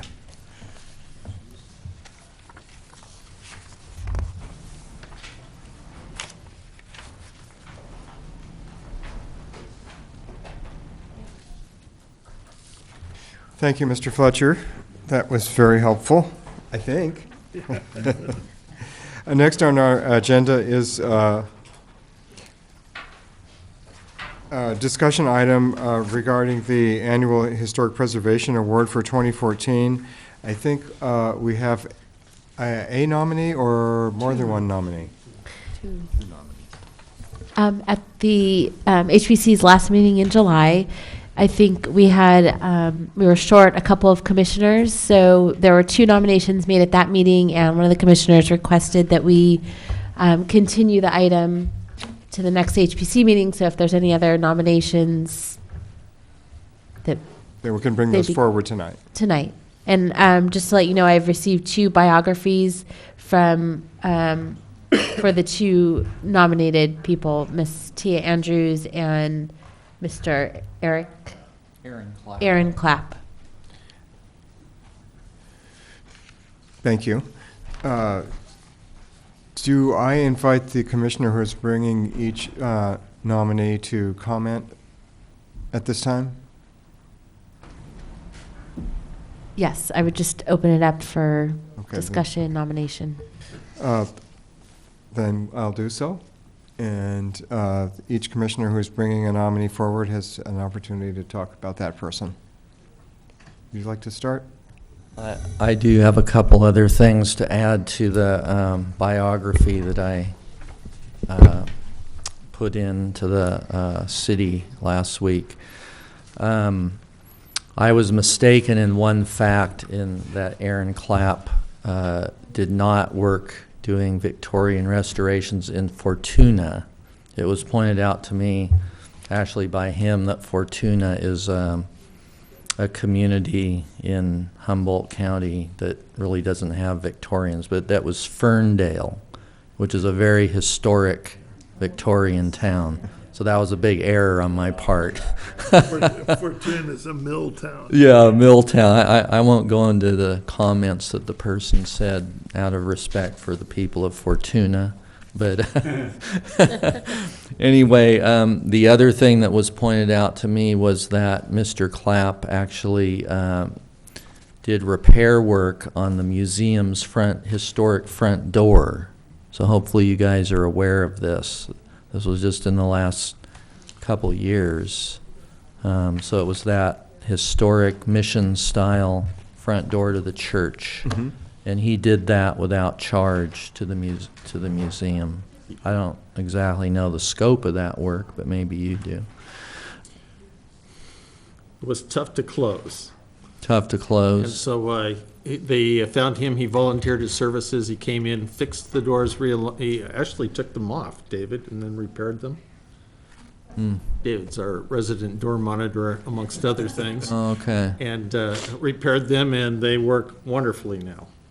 And Well, so that's again, he great. did that at no charge. Yeah, well, he was the right person to have do that, because he probably could have rebuilt those doors to look exactly the same. So those were the only comments I had about him. I feel that if you read what I wrote, that it says it pretty well. And this is a man who also believes in what he's doing. He's not just doing it, for a living. It's kind of a passion of his. Yeah. And also something I didn't put in there, when I was a general contractor, he worked for me a couple times, and he was very good at problem solving. I had some very difficult situations on some jobs. In one, he built a three-dimensional model of a fireplace I needed that I could hardly even draw it. And he made this beautiful clay model and then built this corner fireplace in this old house. So anyway, that's kind of the kind of craftsman that the guy is. So those are the only comments I have further. Thank you. Thank you. And I don't know if it was clear that the nominee's name is Aaron Clapp.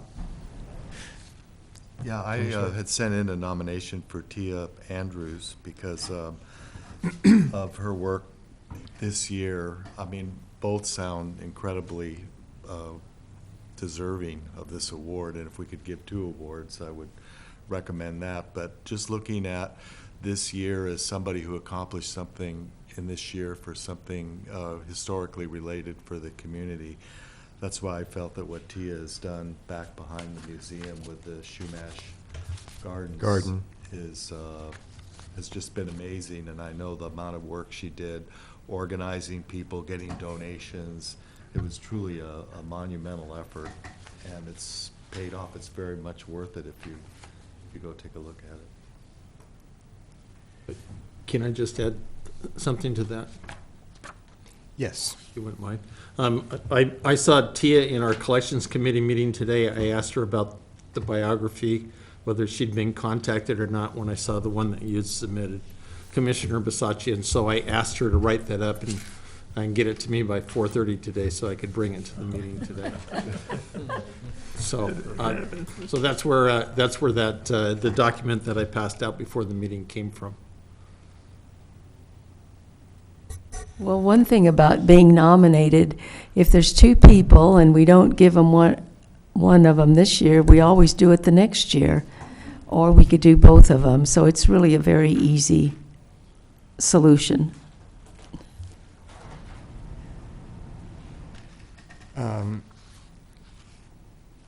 Ms. Waldstein, I'm a little bit unsure about how to proceed on this particular item. If you could help me. You mean in terms of having 2 award recipients? Yes, how do we typically proceed? I Do think we the move way tonight to- Commissioner Boggs suggested is, I think in the past, it's been, you could do it one this year and one next, or you could do 2. There's not really any issue with doing 2 awards in 1 year, so. But in terms of what you're doing tonight, if there's no other nominations on the table, you've discussed each of these nominations. We've gotten biographies for each of them. So I guess the last thing would be to direct staff to prepare a resolution recommending the award winner. Maybe first discuss whether you're doing 2 awards or 1. Well, let's have that discussion now. Do any of the commissioners have a comment on whether we should do 1 award or 2 this year? Well, if you look at the plaque in back of David's head, you will find that we do have precedence for awarding more than 1. There was some discussion at a recent meeting, though, that there was a feeling among the commissioners that we just wanted to do 1. But we do have some very highly qualified people this year, and I have no problem with doing 2. Why doesn't somebody make a motion? That's- I just expressed my feelings. I was waiting for the rest of. You could put it, the chair or anyone can make a motion and Yeah. see how the vote goes. Yeah, I'll make that motion, that we nominate both of the candidates for the award. Because they both, the thing is that the target in this year of the museum, this is the year of the Ojai Valley Museum, and it's had this renovation, it's doing spectacular things, beautiful exhibits, and each one of these people are providing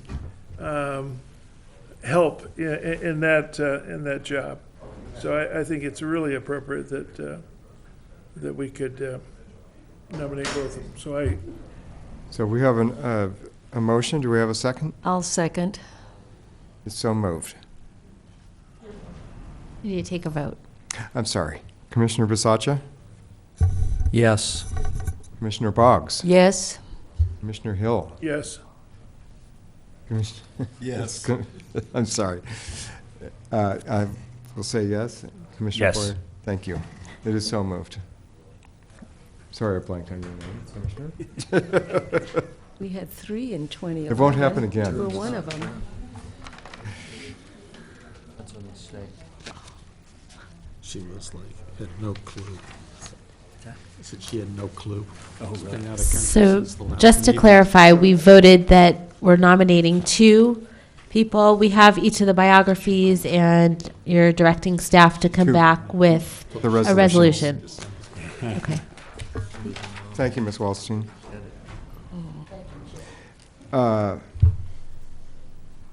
We were going to talk about evaluating structures for historic landmark nomination and assigning ad hoc committees for the evaluation.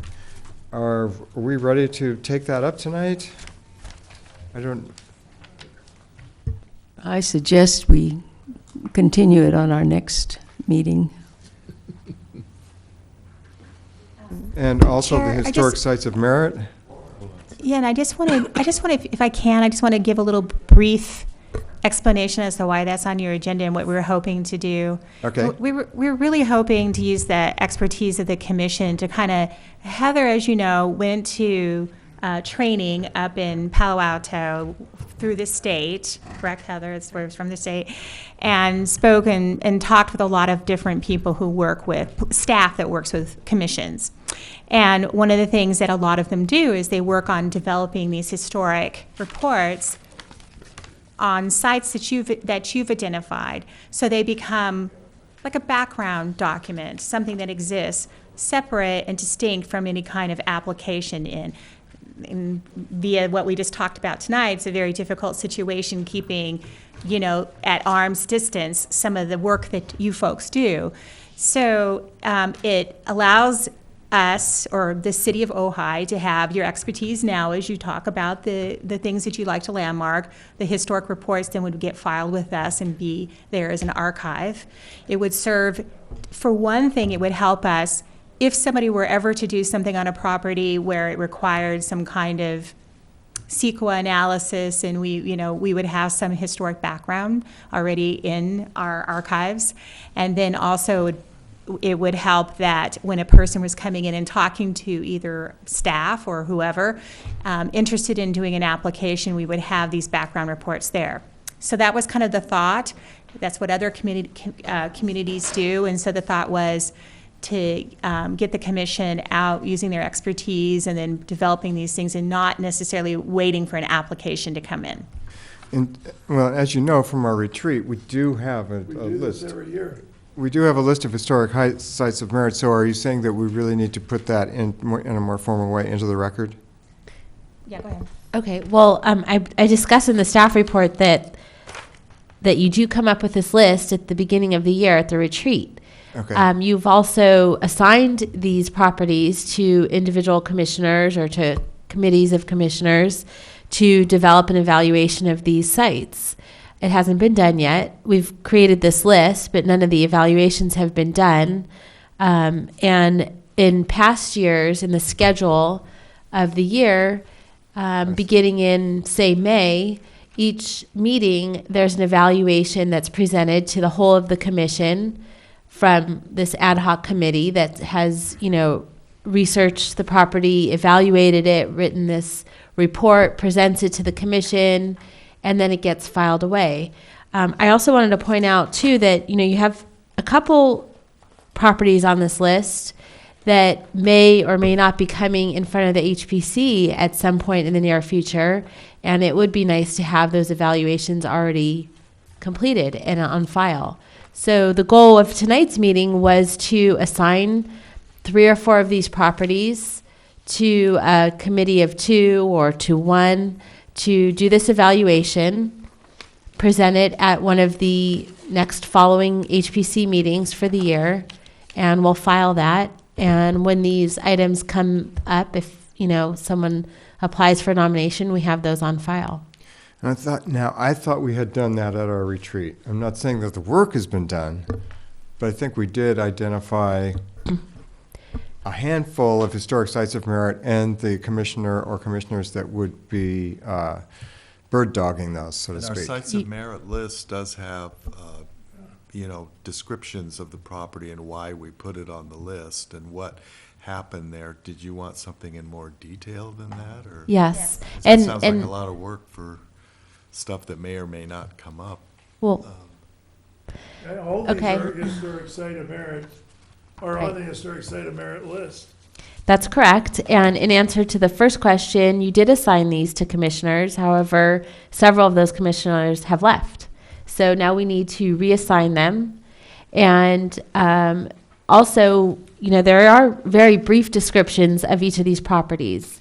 But I think it would be helpful to have a more detailed evaluation, or, if there are stories surrounding these properties, something that we can have on file that will help in our staff's evaluation of the property when it does come up for nomination. And like Kathleen said, when I was networking with other staff and other commissioners at this conference, this is a practice of many commissions in kind of the, I don't want to call it downtime, but when you're not, looking at any nominations at your meetings, you have other functions and powers of your commission that you can be working on, which is evaluating properties. So to just list them as a historic site of merit is one part of it, but then to also evaluate it and put it down into some sort of report would be another part.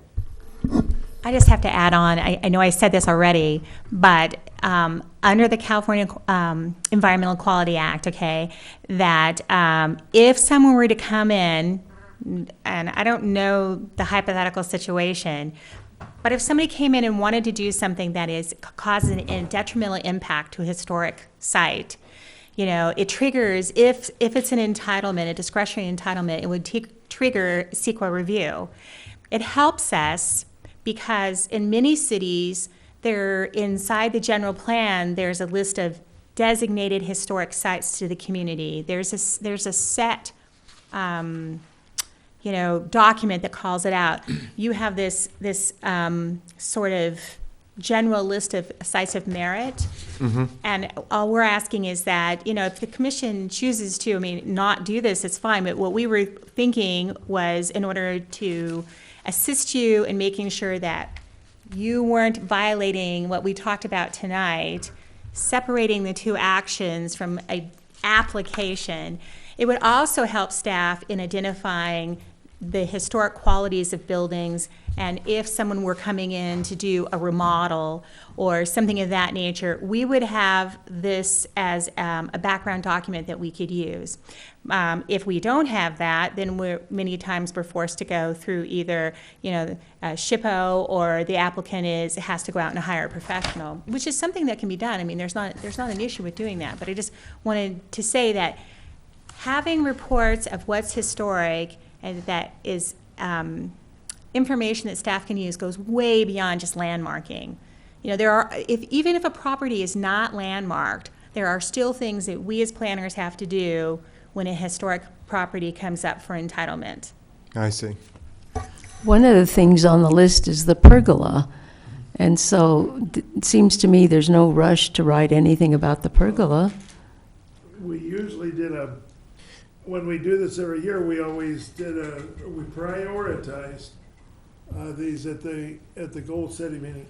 I would suggest, looking at this group, and I know that there's a couple of here that we can move this around a little bit, but so that we're doing an even-handed job, I would suggest that staff come up with just a fill-in-the-blank type of sheets, similar to what you're talking about these other communities are already doing. If they're doing that, why can't we just utilize all of their work rather than trying to create more work?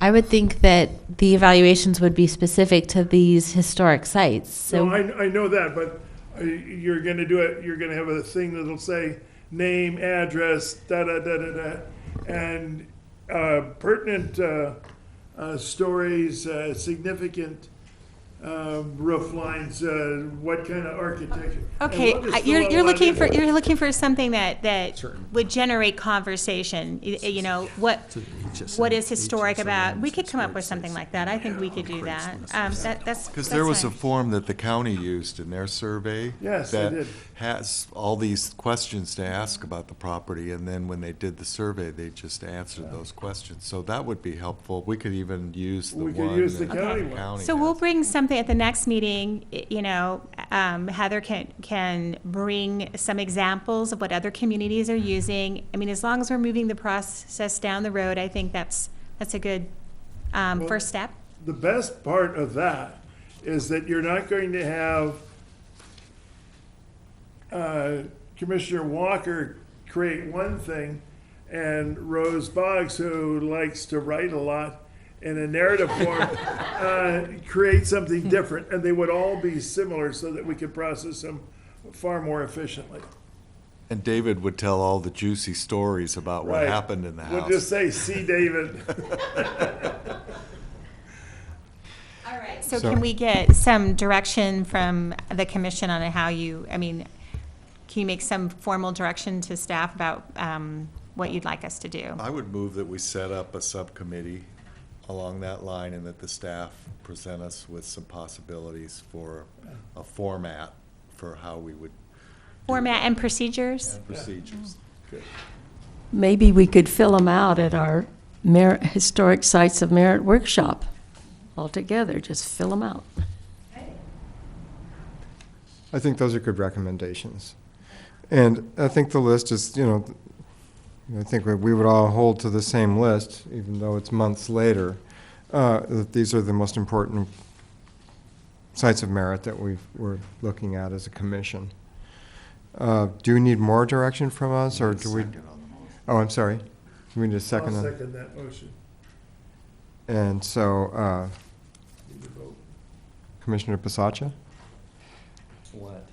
We're voting on the motion to direct staff to come up with an outline for Yes, the yes. historic sites of merit. I vote for that, yes. Commissioner Boggs, Yes, Commissioner Hill, Yes.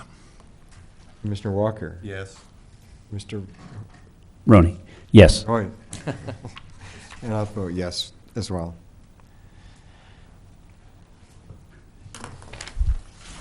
Thank you.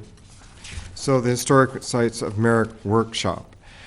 That was, again, part of our retreat. So I guess the discussion item is that, when are we going to do that? No, there's no discussion item. It's just that if the commission would like to accept the workshop date of September 11th, Oh, that's right. 2014. I don't have a calendar in front of me. What day of the week is that, please? It's a Thursday. It would, so to clarify, it would be the hour before your regularly scheduled next meeting. So your next meeting is September 11th. I think that's great. Is that here? Yes. Or- Okay. So that would be open to the public then. Yes, it would be open to the public. And this would just be to accept the list that we've already drawn up? That what we as a commission would recommend to the council that they adopt the list that we drew up? Right, and also was to invite all of those property owners that are on that list to the workshop so that, we can discuss what's involved with being a historic site of merit, I guess maybe benefits to landmarking, all that information, so that they understand what being a historic site of merit is and what being on the list is all about prior to taking it to the city council, which will also be a public hearing to potentially adopt that list. But we kind of want to do, I guess, due process and make sure that they're on board. And if there's any property owners that have, outstanding questions or don't want to be on that list, that's the point that we would work through it. So prior to this workshop, we need to reach out to these people. So that's an important piece of this. That's correct. Now, I notice in the law, it has structures of merit on what we can designate. And it talks about the structures of merit. It sounds like the site of merit that we've already done. And B says, nothing in this shall be construed to impose any regulation or control on such. So that's what we would be developing, is just a list of sites that we think should be recognized. So there really wouldn't be a reason why someone wouldn't be on the list, because it doesn't involve any control on their property or any, it's just that we're recognizing these properties as important sites in the city. Is that correct?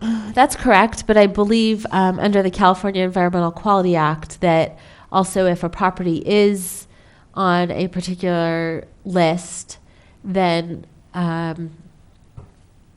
when they submit an application, say for an entitlement or for a demolition permit, that having that list, we would then be able to bring them to the historic preservation for review.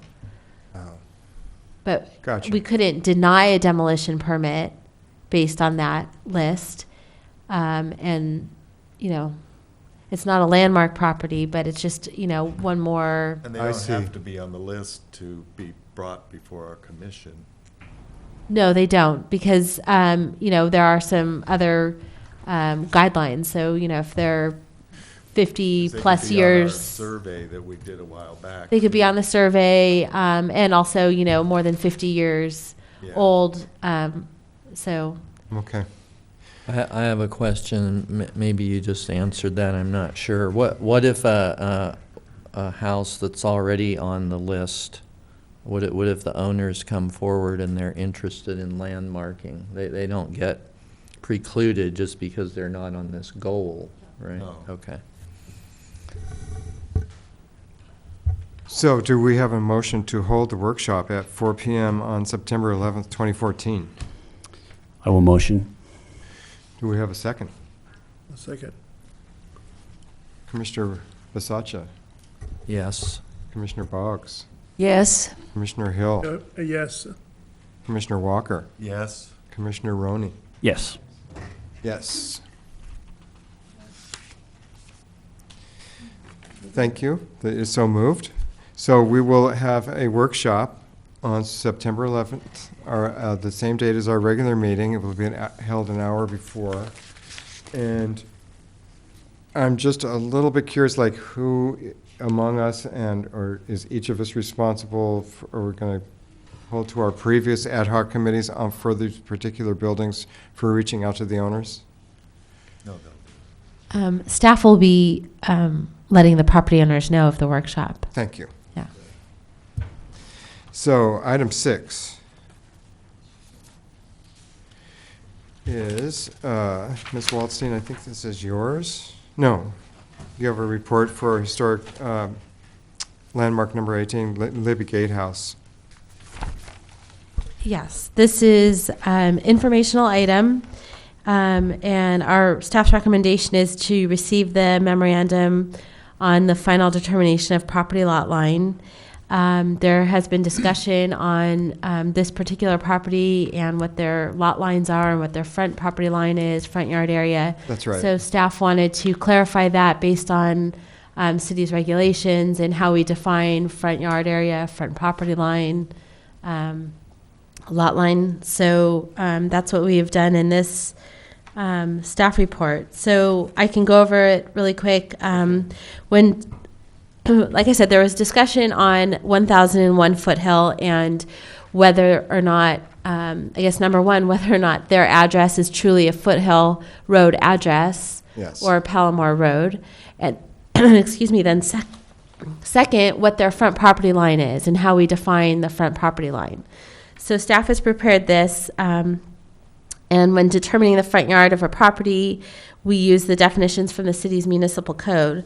For a lot line, it would be any recorded boundary of a lot, and the types of lot lines are as follows. So you have a front lot line, and on an interior lot, which this happens to be an interior lot, the property line separating, 1001 is an interior lot? yes, it is, Why is that? because Palomar Road is not a public roadway. Let me clarify that. It's not just that it's not a public road.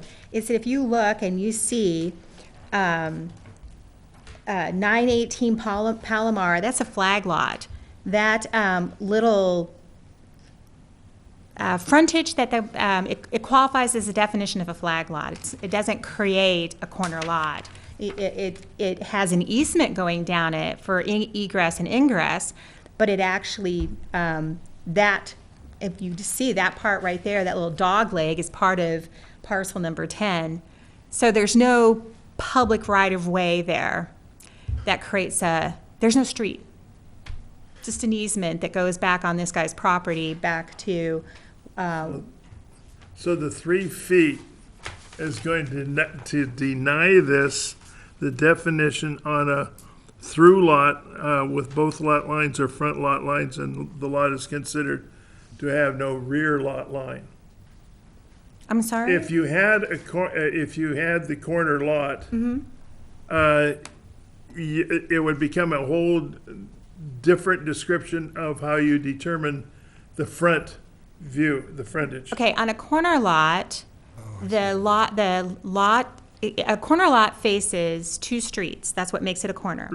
So you take the shortest distance of the street. I mean, in any corner lot, it has a property line that faces one street and a property line that faces another. The front becomes the one that's the shortest. So if, on this case, if we were to determine that this is a corner lot, it would still be Foothill and not Palomar. Wait. That's right. Maybe. Still be Foothill Road. It would still be Foothill. But what's the relevance of that? I don't, Because we're trying to determine the side yard setback. but why? Because there's some wall. issue of whether or not the wall is over height, and the code requires that it be outside the setback. Front yard setback. Well, Yeah. either that or the side yard Or at the setback. side yard setback. Okay, so it either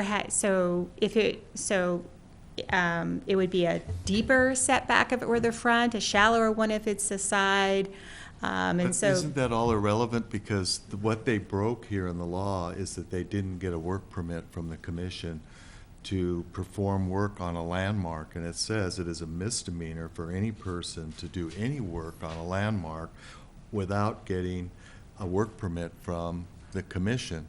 And so, I mean, it could be it could be allowable for them to build a second story on their house, but if they went ahead and did that without a permit, it would still violate the Okay, law. and so let's go back to when a work permit is required. A work permit is required to work on a landmark. No, do you want to do this or you want me to do it? You can. Okay, so my understanding with a work permit, and this was the issue with this wall, is that the city council developed a policy regarding walls and fences and does not require a building permit for a wall that's under 7 feet in height. This does not require a building permit. It does not require a planning entitlement to build a fence where this gentleman built his fence. So there is no building permit, there's no entitlement, there's no work permit. But this is, it says right up here in your definitions, work permit, quote unquote, means a certificate issued by the Historic Preservation Commission, not the desk, but by this commission, indicating its approval of plans for alteration, construction, removal, or demolition of a landmark. So these people took it upon themselves to perform work, and it says right in here, it's a misdemeanor to perform work without that work permit. Why does it have any relevance whatsoever whether the city's regulations are 4 feet or 6 feet or 20 feet? If they perform work without getting a work permit from this commission on a landmark, they violated the law. Well, let me have Heather speak to this, but my understanding what triggers the work permit, she's going to look it up here. Okay, well, I mean, I hear two things going on. One is whether or not they needed an entitlement permit, and that's what I'm trying to get at in this staff report. In order for them to need an entitlement to build this wall, so if the wall was in the front yard area and it was above 3 feet in height, they would be required to get a variance from the Planning Commission. At that point, the Planning Commission could request the applicant to come before the Historic Preservation Commission, because they're a landmark property, to receive a recommendation of approval. So that's for entitlement permits. For building permits, for work permits, under work permit procedures, it says, the planning and building official shall refer applications for building permits affecting designated landmarks to the Historic Preservation Commission. And as Kathleen said, the City Council created a policy that walls 7 feet or less do not require a building permit. So they needed neither an entitlement permit to build the wall or a building permit to build the wall.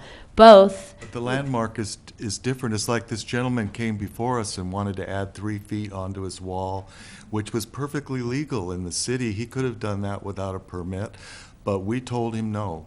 We said, no, it's a landmark, you can't build that wall. And then these people build the wall without coming for a permit, and all of a sudden you're saying that we can't tell them they have to take that wall down because they built it without getting a work permit or a It doesn't matter whether the wall is landmarked or not. It's a question of whether it affects the landmark and affects the site. It says right here on page of the permit criteria, it says if it's going to change the external appearance of existing improvements on said landmark or landmark site.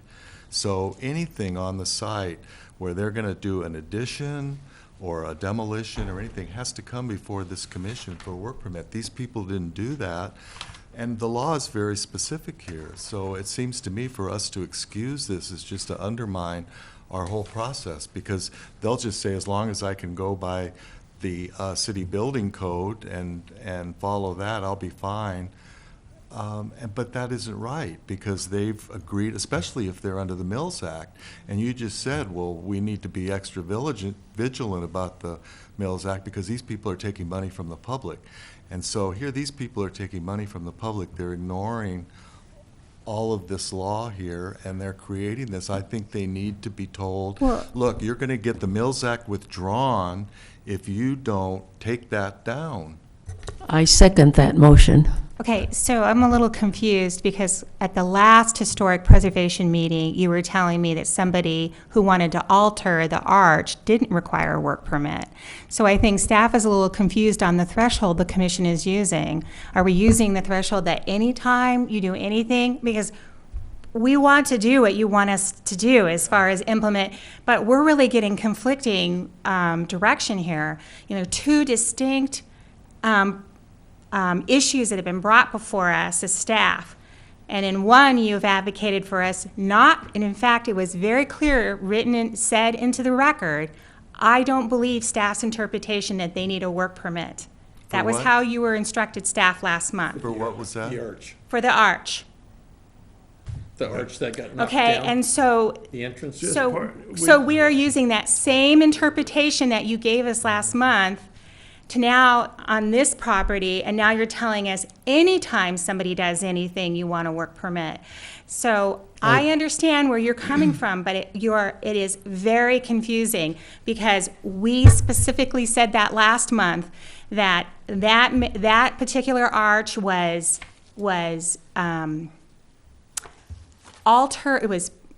going to be repaired, possibly altered as the insurance man had talked to staff. We told them we were going to bring a work permit before you, and you can make a decision on the work permit. And you told staff, don't do that. You didn't agree. So I'm a little confused, because what we're trying to do is set guidelines that apply to everyone with all landmark sites. And so, I'm just looking for where we're going with this. I think the question was whether that gentleman was, when they repair it, are they just gonna repair it as is, or are they gonna do new construction? Significantly alter Are it. they gonna alter it or do new construction? But you just said, anytime anybody does Yes, anything. other than normal maintenance. And But we- repairing somebody, Says except for ordinary repair and maintenance. So if the arch comes down and they repair it, they put it back the way it was, that would be like repair and maintenance. But if they add a wall, if they take a wall and add 3 feet to it, doesn't that seem different to you? no, because ordinary repair and maintenance is when you put oil in your car, not when you get in a wreck and you rebuild your car. That is not ordinary. Most people don't have arches fall off, pilasters. So I'm just saying that for staff's, I mean, I don't mean to be argumentative. I just say that, I'm accepting what you're saying, but then we as staff have to apply that same philosophy and rules and regulations to everybody. And over the last couple months, it's been very difficult because, how would I know that they repaired it the same if they don't submit anything to me? I would like to just ask that because, I'm very conflicted with this. You said, he's a good steward of that landmark, and that's fine. And we're probably talking about something that's not agendized, so I'm probably going to get heard about that too. But I'm just trying to say, from my perspective, I need something submitted into the city so I can evaluate it. And I can't come to you and tell you whether or not, without seeing something, whether or not the same argument you're using to me about this man doing a work permit, I can't evaluate it if nothing gets submitted. And it's the same, and so I feel like I'm just kind of talking in circles, but I feel like staff wants to do what wants us to do what you're directing us to do, but it has to be across the board for everybody. And so I don't know how you're going to respond to something as far as what somebody does to a landmark. I don't know. I'm not the seven of you. The only way that I have to vet that particular action out is to require them to submit a work permit and then bring it up before you, like I said last time, and then you take action on it. Well, I would say if you had good reason to say that it wasn't repair and maintenance, then it should require a work permit. Okay, and then if it's beyond repair and maintenance and it involves a change or an addition or demolition or something like that, then they should have to get that. Okay, but you do understand that we don't know until a person submits for a work permit. I don't know what they're doing. I mean, I don't know. I don't know what any of them have done because they're not required to show me what they've done. So do you understand that without a work permit, it could be anything, and I don't have a way of validating that for the public. So by the same token, we're talking about this one being a work permit, then you would be, if a man had come in for a work permit before he put the fence up, he would have shown where the fence was going, and you could have said to me, well, I think that blocks the view of the historic landmark. And then we would have said yes or no, he can do it or he can't do it. The fact that these things are all done without coming in on paper and having someone vet it and analyze it and review it is the problem, either way we're talking about, either situation we're talking about. So I guess we're stuck with this one, then I guess is what we're going to do is go back and, I think that Heather has reviewed it more thoroughly than I have as far as the wall.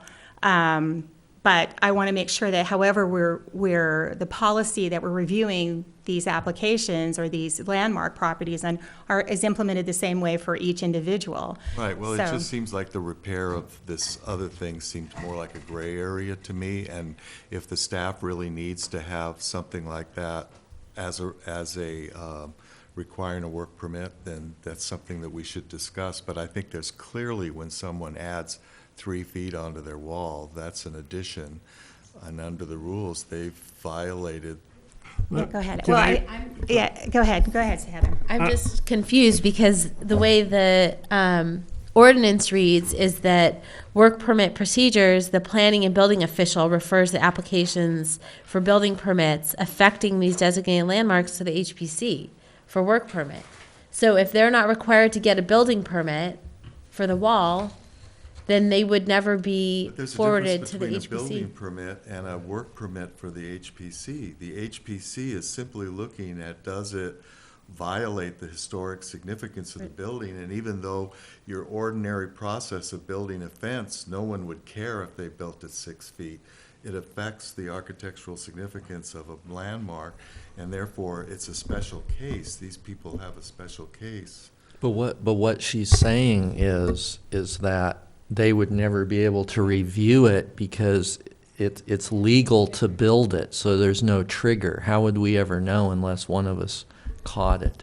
You see what I If they're mean? caught, then they have to tear it down, or they get their. Right, no, that makes We- sense. We But caught it early, because I filed a report to the staff saying they're building this wall before they even, the wall just had a couple of courses of rock on it at that time. And I alerted the city staff that was going on. So let me just, can I just flesh this out a little bit more to get a little bit, okay.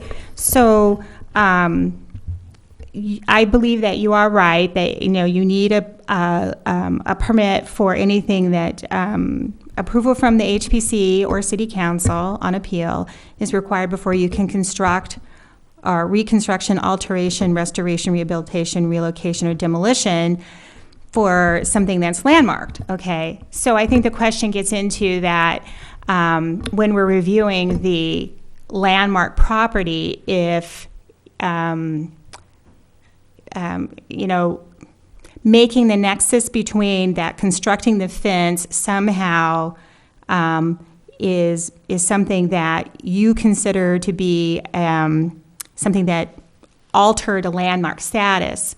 And I think that's where the gray area comes in, is because it's not really touching the structure that's historic. And I think it was, I'm not trying to argue or say that you're not valid in your opinion, but I don't think that that was something that's ever been vetted before, that obstructing the view of a landmark property was something that then was prohibited. So I think that that's where the gray area came in on this I'm not fence. saying it's prohibited, we're just saying they have to bring it to us so we can make a decision as to whether it does affect the historic significance. It might not. We might say, go ahead and build it. I have to agree with Commissioner Walker. You're going to get significant pushback from the commissioners at this table on that issue.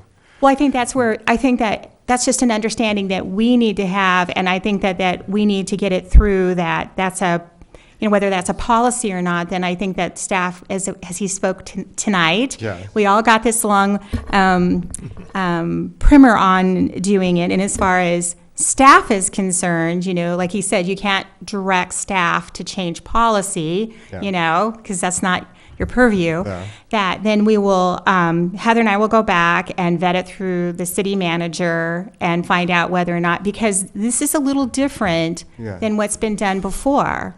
I mean, we have these walls going up, as we know, throughout the community. And now, it was very clear to staff, just so we're having this dialogue, so I want you to feel that we're listening to you and understanding what you're saying. If we were talking about the 3-foot historic wall and someone was adding on to it, we would never let them do that without a work permit, because that's a historic wall. This was building a new wall, and I think that's where the confusion came in, is that there's nothing about this wall that is historic, in itself. He's not touching anything that's historic. But now if you want the broad brush to say anything that's on a property that's landmarked needs a work permit, then we're fine working on it. The gentleman who was on Foothill who wanted to add a wall, he even said, well, I won't build it on the old one, I'll build it back. And we said, no, that property it would harm the historic nature of that home to build it back 2 feet and have that wall go up. Right, and so- we had already been just through that, and now it seems like, well, this other guy. That's when we discovered that the other guys. Yeah. So you understand that's we understand where you're going with it. How we get the project in front of you is another situation. So And then, we can, and I just want to make this very clear. When we get a complaint and we put somebody in abatement, code enforcement, with something they've done without permits or benefit of the entitlements that they needed to do it. That becomes a confidential procedure between staff and the violator. So we can do that. We can review this, but we can no longer come and bring you back. I want to make this clear. So you're going to somewhat get into a black box with this. We can come and tell you it's an active case, and we're working with him to resolve it. But code enforcement, by the nature of what they are always confidential. Not just this one, but all code enforcement cases. If you look at the list that we send out to City Council and Planning Commission, it will the names are removed, the street address is removed. We only leave this the street, and we tell you basic information, and that's all we'd be able to give the commission on that. So just so that you know, that's how this will go. So. I just want to be very clear on that. I want to point out one thing. Actually, I've got a number of items I've been writing like crazy here. In regard to the wall, when this property was landmarked, we were invited for a site visit. Our whole commission went. When we went into that house, we went in. We did not go in on Foothill because you had to go through the garage and you had to go through the backyard to get to the front of the house, which faces Palomar. We were invited through what is presently the gate. In through the gate, we went into the house, and we were told that that's the front of the house.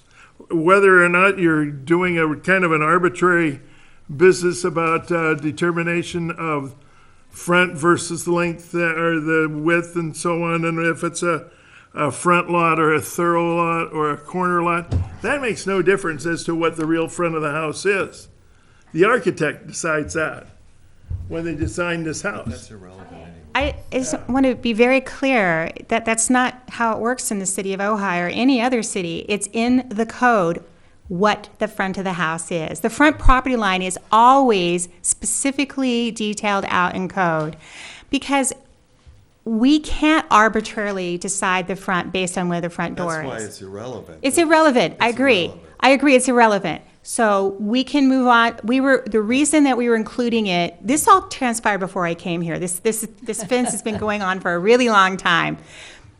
Then I'm glad that we had this discussion tonight, because now I understand as staff to you how you're wanting to look at these things. But like I said, it has to be applied evenly to all work permits. And I want to stress that the reason that staff is really encouraging about the work permit, and by the way, as it is at this particular point in time, there is no fee for work permits. We are currently working on a fee with a new fee schedule, so the cost of the permit is not an issue for people getting it at this time.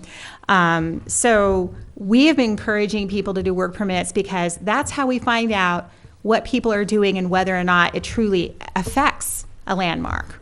So we'll go ahead and I think what we want to do is do a policy document that tells that, and like I said before, we're working with old landmark properties and old documents with landmark, and sometimes they're not very clear about what is, that's okay, what is actually landmarked and what's not, I mean, it's like I said, sometimes they weren't very thorough. As we noticed with the arch, there really was no legal description to where the arch was. So I said we're playing catch up a little bit, and that's fine. And so we can bring a policy back. Would you like us to bring something written back next time?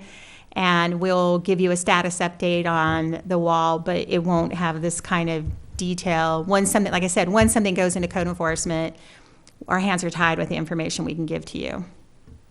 But I'm just happy with the law the way it's written. I don't know that I need any. We're not going to change the law. That's not what we're talking about. On obstructing views of landmarks. Well, no, it's just that whatever construction they do has to come to be evaluated.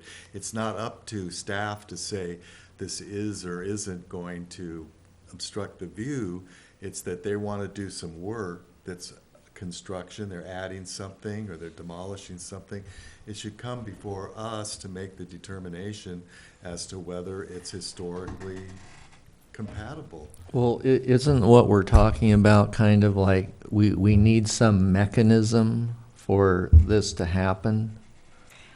Well, I believe so, because I believe that, as we know, as staff is, I think,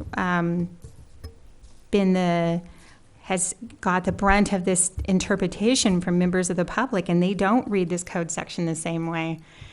We have people that absolutely refuse to use it. And so I think either we need to have a mechanism that's tighter or clear policy or something, because to say anything and everything that is on a landmark piece of property requires coming before the historic preservation is not how the public reads this. Well, it depends on what is landmarked with each Yes, landmark. that's It true. could be the structure alone, Well, no, it doesn't really. could be the structure. It's not.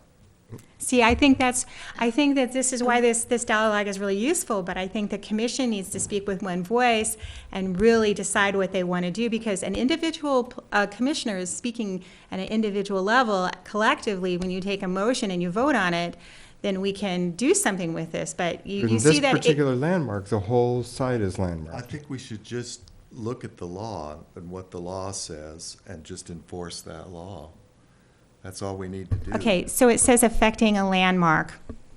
Okay, and like I said, you know, that's I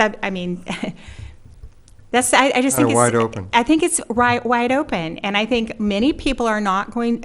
What most people interpret this language to mean is that you're touching it. If you read the things that come after, constructing, reconstructing, alteration, restoration, rehabilitation, relocation, or demolition, they're not talking about views. They're talking about doing something that actually touches, or, I mean, if you look at these words, and so I think that, But I think you should read the Secretary of the Interior Right. standards, which Mm-hmm. is what we are going by, and it lays it out very carefully about the site and about the landscaping, about the walls and things like that, the fences, all that are Even the part shrubbery. of the whole picture. well, then I do think that we need to talk about altering this code section, because staff would never read this to mean landscaping or shrubbery or replacement of landscaping or those types of things. So I think that there's a disconnect between what you're wanting this section to control and what it clearly controls. This just says any construction, demolition, construction, alteration, relocation, or otherwise perform work. And I think adding 3 feet onto a fence is clearly construction, right? Yes, it is, but whether or not it's affecting the landmark would be, I think But that's. if you can't see the landmark now because of. But that's not something that is Or if they built a clear. fence that was like on an old house like that, they built a modern fence with something, that would affect the landmark. Well, also, correct me if I'm wrong, but also with that other house across the street, wasn't it one of the goals of the architects at that Yes. time that there was specifically this view to the houses? I mean, that was like to get rid of that would destroy the whole whole Arbolado. idea. So let's just talk about, so when somebody comes in and wants to do something and talks to staff about, I want to do some work on my house, you know, the staff is instructed to look and see if they're landmarked, and then pull out the landmark papers and see what was specifically called out for landmark status and what were the contributing factors for why it was landmarked. And if view isn't mentioned in there, then they're going to take this as not affecting the landmark status. Because there are key things that are spelled out like you said, in each landmarking of each property. And so we do not have the discretion to stretch this out and to include shrubbery or replanting plants. That's not how this reads. So I'm just saying, you know, I mean, clearly, if that's how you all feel, then this section of code needs to be I think changed. we have 20 landmarks in the city of Ojai. I think that it's not too much to ask the planning desk that if somebody comes in and they want to do some relatively major thing, not just repair and maintenance, that they should have to bring it before the commission, just to give them, say I, it's I appropriate. totally agree on that section, but again, last meeting, you told me you didn't agree with that. So I think I'm just getting very conflicting information on this. I am fine with this now. If that's how you guys want it, we can work that through, but I cannot bring somebody in that's doing landscape changes. That's just, this code section does not give me that power. It just doesn't. One of your problems that you keep lumping the two properties across the street from each other is that we were talking about repair and maintenance with the arch thing, and rather than construction. And one of the things that I raised at the last meeting was because the road keeps getting repaved. They never break down the road to the base level. They keep adding it up. And so trucks won't fit through that thing anymore. And that's just a repair and maintenance issue. He needs to raise that so that the trucks can get through, because the city and the property owners keep paving the road. But if he raises Okay. it, they should have to come. before Okay, the I'm commission. answering Vice Chair Walker's question where he says, I have 20 landmark properties. This is what you just said. We can roll back the tape. And you said, it's not too much to ask the planning desk that anytime someone's doing something with those 20 properties to come in. I agree with you.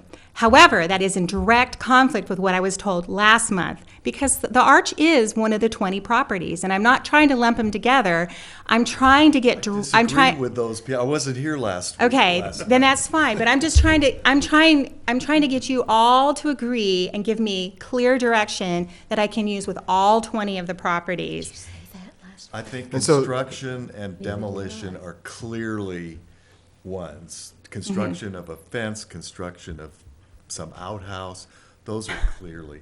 Now, the thing about repair, I'm sensing from you that you want a little more fine tuning of what's meant by repair. We've actually had the city attorney vet the issue about repair, and they're all in agreement with staff. So I think that that issue's been vetted and answered. What I'm interested in is the all-inclusive things where you're talking about landscaping, and you said, I don't want to put words in your mouth, but tell me, you said anything having to do with a landmark property, including shrubbery.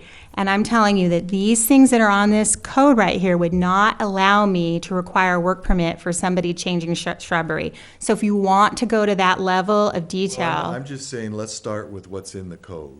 Okay. That's all we have to do. We don't have to go to other things. But I would like to even see some things about landscaping. For example, these people that can't build tall walls, they just build a hedge that goes up and acts like a wall. And I think we need to address that somewhere down the road. We don't have to do that tonight, but I think. So we are there should- some of these landmark properties that you think the landmark agreements aren't really covering what, or maybe you're not as specific enough? Because I'm just looking at, do you think that there's a need to have some of them clarified? Because I don't know that many of them address landscaping as part, do they, Heather? The only one that addresses landscaping is 1,000 foot L. So I don't know. I'm sorry. As far as I know, because I've reviewed 1,000 foot hill, I've reviewed 1,001 foot hill. The ones that I've reviewed, the only one that I've seen that has to do with landscaping is 1,000 foot hill and the rubble wall. The Libby estate. Yeah, the one across the Libby. street. You're- Yeah. You're about to get some more, because as I speak right now, 714, the Robertson House has been sold. It's an historic item, and it's been sold to a movie star who's coming in, and they are going to want to make some changes to the front. And as it is now, they have, that house has an iron fence and then some shrubbery planted in front of it. So you can see. But if they tend to put in a hedge in front of that iron fence, it's gonna block out the whole view. But that's a future issue. That's a future issue, and then I don't want to muddy this thing, what's already written yeah, down. but there's going to be some activity at On the your way up to at the living Clark House, which is the Estelle Clark House. And at that house, there's going to be some significant changes on the plans for entryway into the house. At the one we just gave Mills X to? 715. Oh, 714 is one of our oldest. That's the oh, Robertson. it's different, oh, okay. Yeah. Chair, can I make a comment? Councilwoman Smith? I think I agree with Craig that we have to have it all inclusive. Right now, the wording is not clear at all. But with only 20 properties and with houses turning over, I think shrubbery can certainly obstruct a view. A new wall, even though it doesn't touch the property, the building, should include. Suppose somebody goes down and buys a pre-made shed at Walmart or something and brings it up, and it can be seen by people observing the property. I mean, I think any change to the shrubbery, the property, the outbuildings, or the wall should come to this commission, even if it's really something very minor and there should be no controversy. Just to be consistent, I think anything on the actual lot, the property that's described in the developments and, the assessor, should come, because it's only 20. And as you said, you can have a movie star come in and they want lots of privacy, and suddenly nobody can enjoy seeing that beautiful fence. So if you want to change the ordinance to read that, certainly an ordinance that includes the entire land, the whole property and all, could certainly be added on to that existing ordinance, and it would have to then come to city council for approval. You can, you could make suggestions, and also Kathleen or Heather can suggest to planning and then to council why the Historic Commission thought this is important. Now, the arch, in a sense, I think you guys made a mistake of saying, okay, you don't have to bring the arch to us. We didn't say that. Well, okay, well, who said that then? What we said was that we were going to reach out to that owner and try to get them to come before us as a discussion item. But in But fact, you have the legal tool to say they have to come in to make that. And he'd make a very good case. The road's been raised. He has to redo the arch, but the arch has collapsed too. Right. So rather than saying that, you probably should say, we need to see him according to what our procedures and our ordinance says. Giving him the option of coming in wasn't really what the ordinance says. He should have come in. So you're being like Mr. Nice Guy here, I think too that as far as this owner that in question, I think they do need to understand that their Mills Act could be revoked That's right. if they choose to ignore this requirement that they come, if they don't tear it down, because,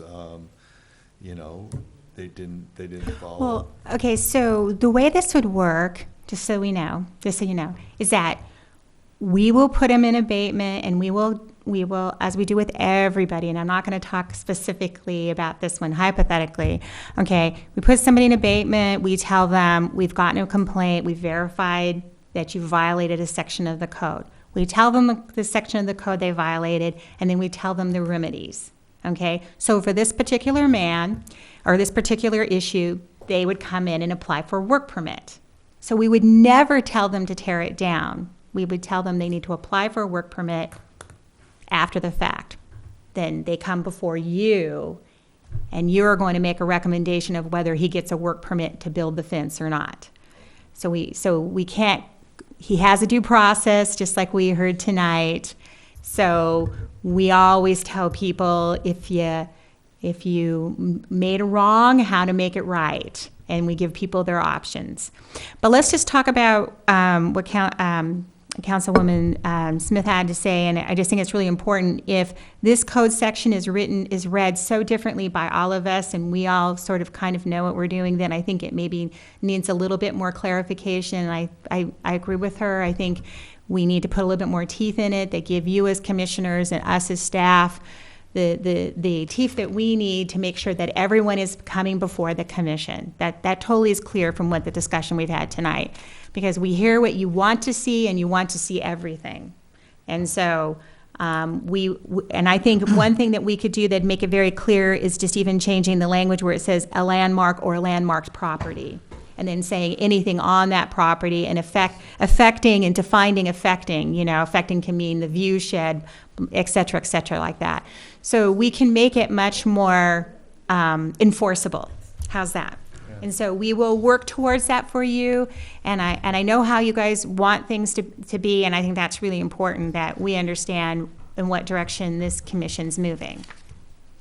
Okay, so we'll work on that, and we'll bring you back some language, and then you guys can work on crafting it. We'll bring draft language back to you. How's that? Sounds good. That's great. Thank you. And in the meantime, take action on this. Okay, thank you. That was painful, but we're okay, aren't we? Item 7 is the resignation of Commissioner Patricia Clark-Dorner. I think all the commissioners know that, and sadly, we accept her resignation. She's been on the commission and been a great contributor for a number of years, and she'll be missed.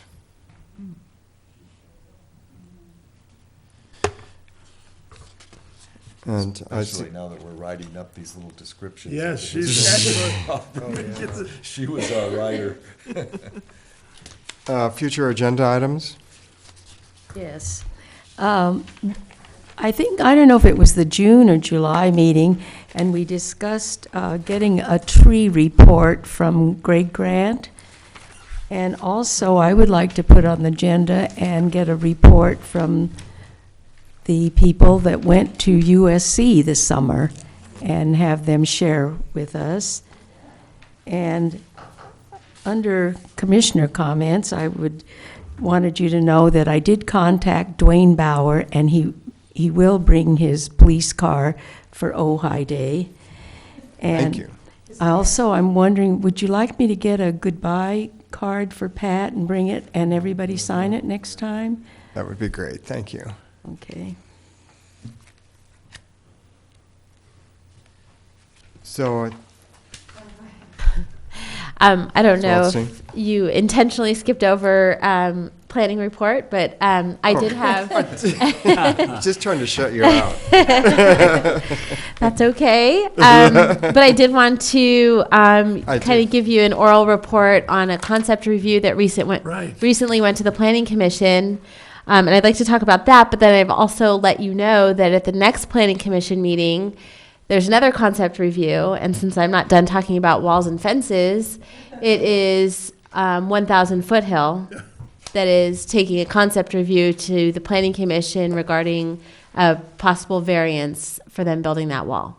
So, but to go back, the concept review at the August 6th Planning Commission meeting was from the library bookstore, which was located at 121, or still located at 121 East Ojai Avenue. And I think it was brought up before that, it's come before the Historic Preservation Commission in the past several times with regards to the library expanding, and the application at this point, or it's not a formal application, but the concept review at this point was from the bookstore. They're looking to expand the bookstore and add a meeting room that will help to accommodate a homework club that is currently taking place at the library. So in staff's review of that concept review application, we gave our we gave the regulations that would be enforced as part of that application if it does come forward. And some of the regulations would be a design review permit, of course, for any new construction on that property, but also a variance request, because what they're proposing would go beyond what they're allowed in terms of front yard setback. They'd be encroaching into the front yard setback and I believe as well the rear yard setback. When a variance request comes in, planning staff has to make findings or provide findings for the planning commission to make in order to approve a variance. And some of those findings are that there's a special circumstance for that property, be it, the size of the lot, the topography, the shape of the lot, that keeps them from meeting the code. Also that the planning commission would be granting a special privilege, something that they wouldn't be able to provide to any other property in that zone or vicinity. And staff's review of this particular concept review was that a variance request, staff could see making the findings, and planning commission can possibly make the findings for such a variance because of the size of the lot. It's a rather narrow lot. They're also providing a community benefit in adding that meeting room to the bookstore and allowing that homework club that's taking place at the library to now move over to the bookstore. So I think those are some findings that could be made in order for them to get possible variance to build what they're looking to build. And also as part of that, staff suggested that along with submitting an application for a variance, that they consider submitting an application for landmark nomination, and that would help to make the findings for a variance if they were to come forward with landmark request. They would, at the request of the Planning Commission, come before the Historic Preservation Commission for review and possible landmark nomination. But aside, if they don't apply for landmark, they would still come before the Historic Preservation if the Planning Commission requested. And because it's a historically significant property, I would assume that would happen. I have a question. The last time I saw library plans to expand, they were going to expand towards the bank on that side. Is that still happening, or is it going behind now? Now it's going behind the bookstore. Okay. I can fill you in on some of the history. May I, Chair? Please. No history. It's too late. Originally, it's on. Originally, yes, you're quite right, Heather. It was going to go on the side, be attached to the library. Now, the library the ownership of the library is, nobody has the exact documents, but it's questionable whether it's actually, I think, a county-owned building. The Friends of the Library, who have been raising the money for this project, have tried very hard to work with the county in meeting their ridiculous requests and their ridiculous idea of a budget for this room. We've even met with the city manager and with everyone, trying to work with them. And it was just impossible to work with them as far as they would not turn over ownership of the project to the city of Ojai. They wanted to control the project, and they put up so many obstacles. I mean, we had a person who knows the building trade and did a estimate of what it would cost, and then the county did an estimate that was about 3 times higher. Based on what, I don't know. So the Friends tried to work hard, but after 2 years of frustration, they said, you know what? Why don't we just build out the bookstore, that of course is the Van Dyke bookstore, okay? And let's go that way. The thing about the meeting room, the homework club will use it, but also all the clubs that meet at night, the Shakespeare Club, the Crochet Club, the writers group, you can hardly ever go in the library and it's quiet, which I find, a library should have an adult reading room, which is fairly quiet. We haven't had that in a long time. But this room will help to fulfill that need. The Friends have fairly good budget now. They got a surprise donation of a lot of money, so they feel they've more than met the money they need for it. Stephen Foster is the architect, and everyone's excited about this project. But working with the county was just impossible. And as we finally tried, just turn it over to the city, and they wouldn't. Even though, I don't know why, but this was going on for 2 years that we were trying to work with them. But that's the reason, Rose, why it's not being attached to a county building. The fact is, the city council has said we're not going to charge them any permits or anything. This is our library. Every cent we could save them could go towards this building, which is very needed.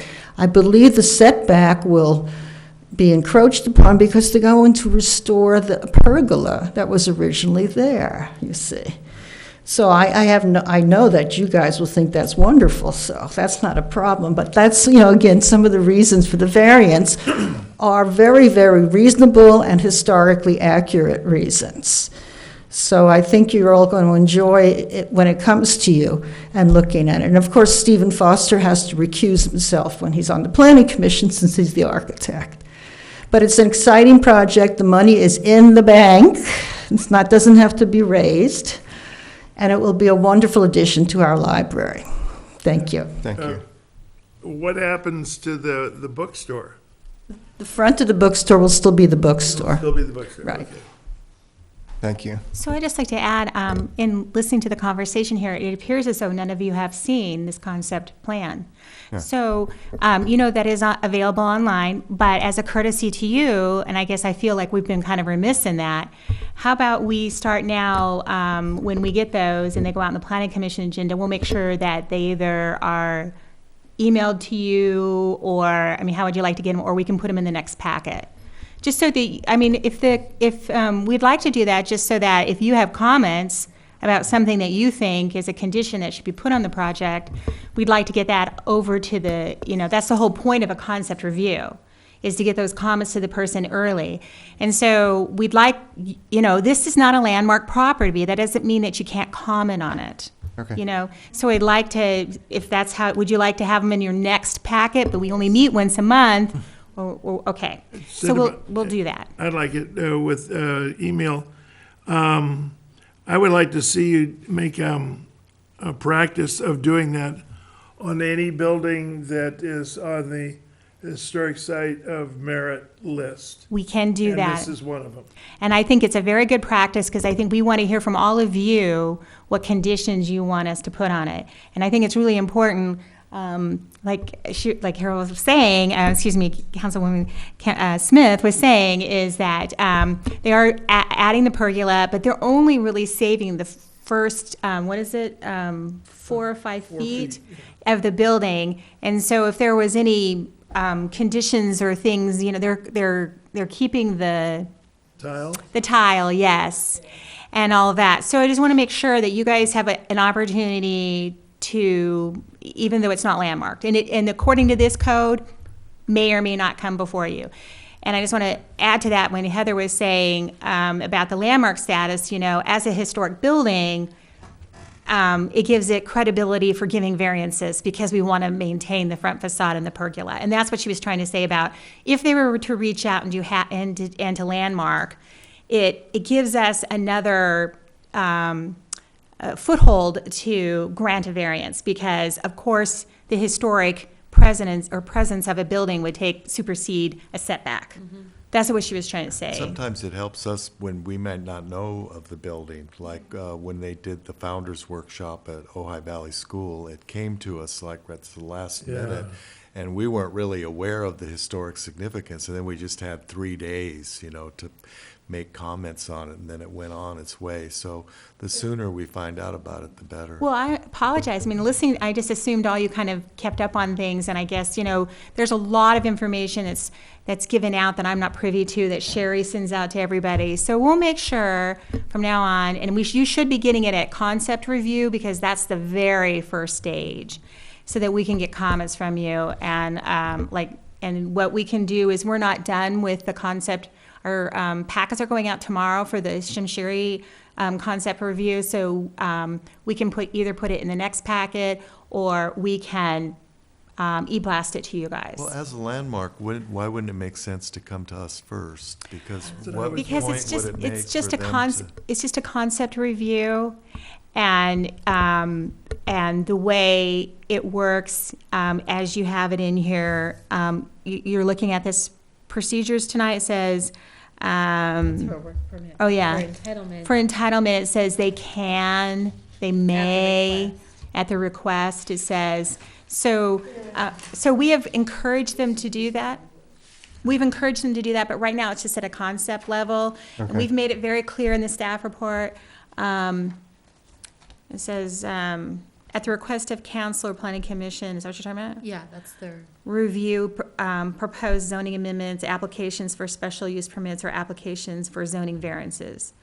So it would go to you because it's a variance. But let's be clear about this, that we can send you the staff report. We were very clear that while the variance goes to planning commission, the alteration or to a landmark would go to the historic preservation commission. So you're not being bypassed in any way. It's very clear. We can provide you with that staff report. It's just that it was confusing to the applicant, the path to getting an answer about his wall. It was to me too. Yes. That's why I wrote to Sherry. So, but again, you know, we will be more than happy to keep you in the loop. And so I can, again, I need an answer. Do you want to wait till the next month to get the Shamshiri one, or do you want me to e-blast it, or do both? I can do both if that's what you guys want. E-blast it. Okay. I will try to do that, and you will keep me on task if somehow I forget to do this, but I'll write it down right now so I can send it out. But like I said, my apologies that you're not in the loop on the library. I apologize for that. Thank you. We have a commissioner comment period. Any of the commissioners have anything else to say tonight? Is there anyone in the, Councilwoman Smith, do you have any other remarks for the night? Yes. David? First of all, I'd like to thank you all for what you've done, and I don't know if you're aware of it, but I am retiring from City Council. It's been 12 years, and I have not sought re-election. I cannot believe I've been on council 12 years, but I have. So one of the reasons I ran for a third term, actually, was to get Libby Bowl rebuilt. We had a very divided council about whether we should spend the money or not. And I thought, my goodness, this is something that really separates us from other tourist communities. And it's falling apart. We're holding it together with duct tape. You can't sit on the wood benches without getting a splinter. I mean, but frankly, people who were running against me were not as keen to have the city spend the money on it. And one of the reasons was, well, sure, the music festivals there, but what else is going to come that's going to increase tourism? Well, have you all seen this pamphlet on what's happening at Libby Bowl this summer? There are 4, 8, 12, 16. There were 22 events this summer in Libby Bowl, stemming from concerts. August 23rd, I'm going to go to the Bluegrass in the Bowl concert for sure. The Lizzie and Friends, they had like 500 people at the Bowl last Saturday. The storytelling festival, of course, the music festival. Just lots and lots of events, some of them very, very reasonable. So this is beginning to take off because we have the Libby Bowl Foundation. And we've had a lot of people on that, and the city council and myself and Paul Blatz have met with them about what do you do for activities. One of the biggest problems was to really get a name act, okay? Usually the name act wants to have a guarantee of a certain income. And so either you have to sell a lot of tickets, or you have to have a rainy day fund where you can meet the requirements of that entertainer to make a certain amount. That was a lacking piece in the puzzle. So the foundation has been working with donors and all, not the music festival group, it's totally separate, but working with donors and all to build up that slush fund so that we can approach entertainers or to come to the bowl, and they would be guaranteed a certain income. But of course, we'd rather sell tickets. So they now have also a marketing director, et cetera. But I think it's going to take, if you have a new venue, you know, for performances and stuff, I think it takes 5 to 10 years for it to take off. So this was the 3rd music festival. So it's only been 2 years, really, because they finished in May, and then they did in June, and that was 2. Is it 2 years? They just had the 3rd music festival in the new bowl. Yeah. So that's only really 2 years and a couple of months. So it's just starting to take off. And,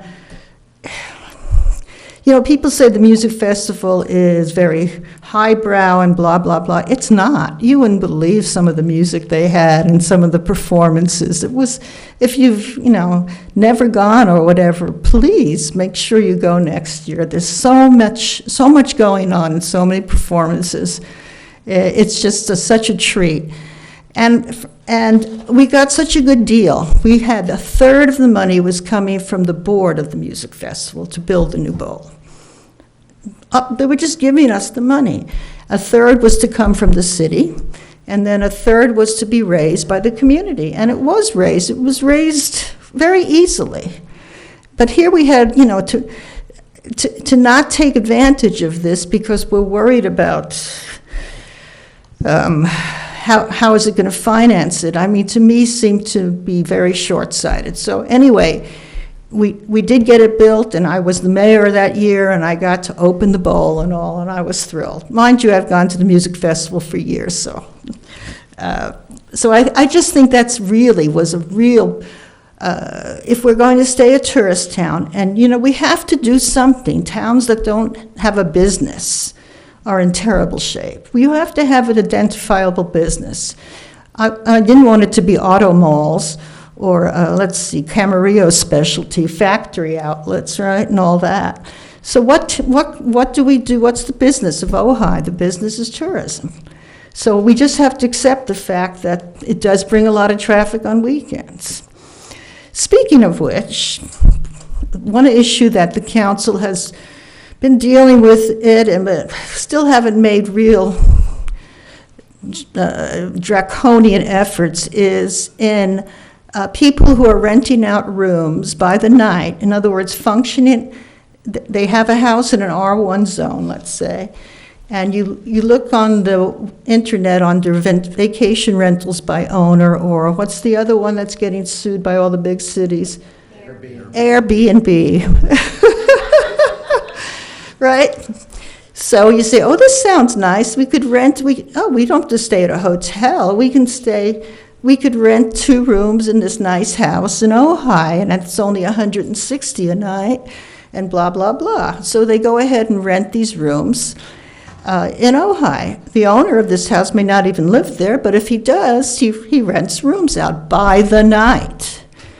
If you rent rooms by the night, you are subject to what's called the transient occupancy tax, TOT. And TOT is how we make our living, because the TOT is 11%, of which 1% goes to the chamber, by the way, and the 10% goes to the city of Ojai. So let's say you stay at a motel in town that's $150 a night. Well, basically, the city is making, added on to that will be the 11%, and of that, the city will get the $15, the 10%. Now, if you start talking about the inn, well, then we have some serious money coming in. But basically, the TOT is what we make our money on. So when a tourist decides to stay at these private house, you know, vacation rental by owner, this person does not pay the TOT. They're usually operating under the radar. And if you look, just go to VRBO tonight and look at the pictures of what's available in Ojai to rent by the night rooms. You will recognize some houses, and you will know where they are, okay? And basically, they're really cutting into our legitimate hotels and motels. And they also don't have to do this. Does their insurance company know that they're renting rooms by the night? The insurance company probably thinks it's an R1 zone. That's, it's a residence. I mean, what happens if there's a fire? If I was their insurance agent, I'd say, what? Huh?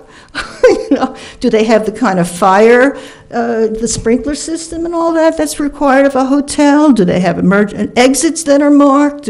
All these things, these owners are putting themselves at such jeopardy. I don't really know. They're making money, but I don't know if they realize the risk they're taking, because they do not. Their insurance company doesn't have them covered to run a hotel.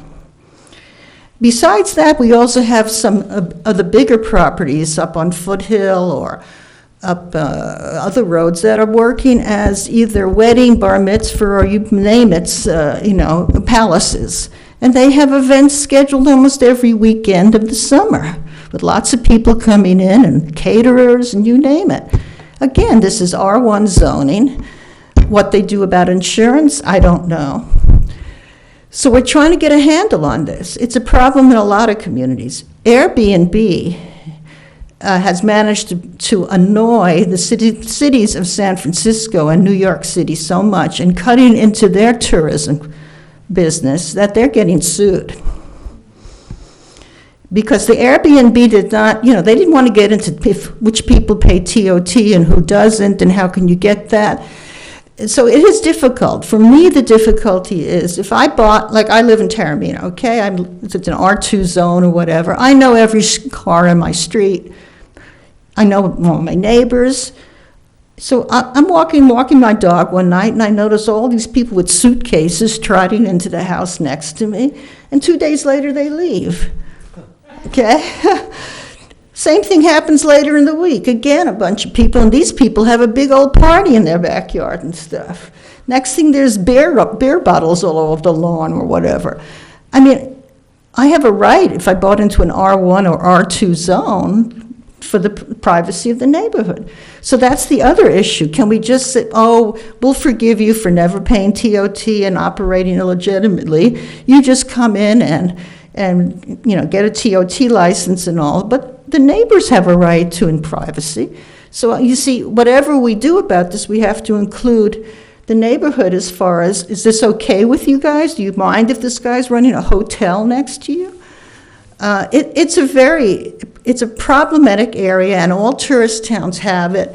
Rob Clark does come from Mammoth, so he's had a lot of experience with it. And plus those owners, what are they doing? They have condominiums that they use for 2 weeks and then they rent it out. But we don't want our town to become something like that, So it's a difficult issue, but I would estimate that we're probably losing 20 to 30% of the potential TOT we have. We could get, and weekends we're usually full. Very hard to get a room in Ojai in the weekends. But during the week, it's very easy to get a room. So partially, we have to work on getting tourists up here to stay a little longer in our legitimate hotels, and we have to try to even the playing field with our legitimate innkeepers and these people who, oh, don't worry, I'm not worried about making my mortgage payment, I'll just rent out 2 rooms a night. Let's see, if I rent them out 20 days a month and they rent for, let's say, $200, how much extra income am I going to get? They're going to make $4,000. And they keep it all, because do you think they're reporting this on their income taxes? They're certainly not paying TOT. So, of course, it's, hey.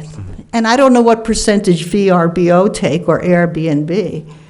So it's a bit of a racket. And I understand probably more people do it when they live in beautiful places like Ojai. You can enjoy this and the beautiful pergola and the beautiful that. But they're not paying a darn thing for all these things. They're not paying their fair share. So this has been a big bugaboo with me, but I think there's enough about it the council should be doing about it. Think about it. What do you think's the right thing to do? Some people say, I don't mind that my neighbor has new people there all the time. Some of them are really nice. I've got, whatever. But I think if you object to it going on in your neighborhood, then you need to report it. And a lot of people know where it's going on, so. How active are the realtors in identifying these places? Not at all. It's not their business. They're trying to sell a house. They have nothing to do with what the owner's going to do with the house. They don't do rentals? No, they don't do rentals by the night, no. When they rent, when they're renting a house, if you're renting a house for more than 30 days, then you're not a transient. You see, no, the real estate agent have nothing to do with this. Not Thank that they you. don't know which houses are doing it or not, but they don't have anything to do with it. Another issue you've been spending a lot of time on is leaf blowers, but what I'd really like to see, the important issue of water, and why is it that people can water all day, every day? We have no policy about don't water between 10 and 8. If your street number is odd, you can only water Tuesdays and Fridays or something like that. There's no restrictions, and if leaf blowers go away, then we'll be washing our driveways. Hey, it's totally up to, 90% of our town is Golden State. 10% is Casitas. Casitas has started, I believe if you go over a certain amount of water you're using, you're going to pay much more. I don't get the Golden State bill. We don't have any control over our water company. No, but I mean restricting the public. There's no restrictions on our water. My daughter's lived up in the valley for 30 years and always had plenty of water. She could only water 2 days a week. Well, I think we're going to move that way, especially if we have another dry winter. But that's, again, it comes from the water company being told by the state that you need to cut down, and we expect you to drop water consumption by 20% or whatever. I think certainly people are starting to be aware. I think more people are taking out their lawns. I don't have a lawn in the back anymore. It's just totally dead. I'm taking, it was a tiny lawn anyway, and it's going out. Camarillo has lots of lawns all over the place. They have the factory outlet store, but they waste water like crazy. The other issue I wanted to bring up is we do, they're on the ballot in November, and of course you'll get your mail-in ballots earlier. There's going to be an issue that's asking if as a citizen voting of the city of Ojai, do you want to have a directly elected mayor? Okay, that sounds good. If I walked in, I knew nothing about them. What's wrong with that? The mayor, this and that. Well, then the question they'll ask is, well, do you want this directly elected mayor to be the mayor for 2 years? And then another possible box you have to fill out, do you want the mayor to be 4 years? So you could, in theory, have someone fill out yes on all things. I don't know if their ballot would be valid yet, but this idea was approved only by 3 council members. 2 of us thought it's a terrible idea for our little village. People who have directly elected mayors and powerful mayors basically are rather large, like San Jose, Los Angeles, places like that. With our general law city, we have a city manager type government. The other thing is you can have somebody run for mayor who's encouraged by some people in town to do it. They run for mayor, and they're very popular in town. I don't know, they run the hardware store or whatever, and they get elected. And after they get elected, the first thing they ask is, well, I'm going to serve all of you well, I'm going to meet all your needs, and by the way, where is City Hall? There's no requirement that they have been on the council. They have no requirement that they've been on commissions, that they know anything about how the city works, how the government works, nothing. We could literally have a situation like that we have a directly elected mayor who won on the basis of his popularity in town, and he's never walked into City Hall. what we have now, what we do have, is the 5 of us are on the council, and generally, we rotate the mayorship every year, and it usually goes to the person who's in line, but we know the person in line has had a minimum of 2 or 3 years' experience on city council. So they have learned the municipal law, they've learned all the things that come up, all the ins and outs of city government, and there is a long learning curve. I'd say it was well into my second year before I really began to figure how everything works. So having a mayor who literally walked off the street and doesn't even know where City Hall is, that could happen. And the system has worked very well. We are very collegial. This is, I think, is going to create tremendous and potential antagonism between the council and the newly elected mayor. I have no idea why 3 people voted for this, but they did. So I think it would be a way backward step for our city, and I advise that you vote no on this issue. It's silly for our city, and we have a system that works well. It ain't broke, so why should we even think about fixing it? So anyway, thank you for serving, and I just want to say I have mixed feelings about leaving, but I will be here, but I'll be on that side of the dais. So thank you all. Thank you. Thank you. Liaison Akins? Just one quick thing. I thought of Commissioner Bisaccia when I was driving down Ojai Avenue, and all of a sudden I noticed that there was this heavy equipment that was tearing into the Ojai Ford. And so I stopped, I turned around, and I talked to them, and they were only taking the roof off. I thought they were going to level the whole thing that day. And so they were taking the roof off. They're going to use the concrete walls that are in the back there as part of the cooler for the wine event. So in Why were case you- you hadn't noticed that Why yet, were you thinking about me? because you mentioned that in a commission meeting a number think of it was months I. ago. I think it was Oh, Darwin. sorry. Maybe it's because I see you more on. No, I have my eye on it. Oh, okay. Yeah, I said, are you taking this down today? Oh, no. I'm watching it. Okay, good.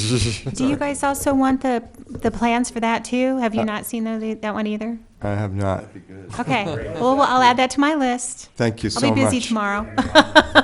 Yeah, because there was some heavy equipment tearing into that. Yeah. Well, remember, that's coming back before you, or back for more entitlements later on, so we'll be happy to entertain any conditions you think or things that we need to be of particular note. Are they tearing it down, or are they just changing? No, they were No. just taking the roof off, and they were being very, very careful not to knock the walls over, That's a pretty classical. the roof and the back part. Yeah, The front part's all still back there. part out. Yeah, Better be.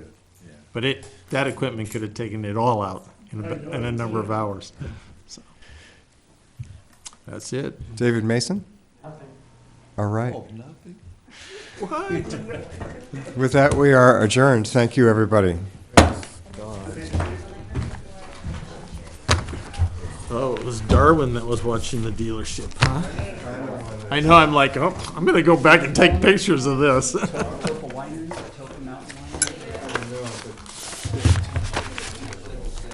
Yeah. Yeah. Because he was pointing out the overhangs on the side, how poorly constructed it was, and how old it was, and they just weren't doing it right now.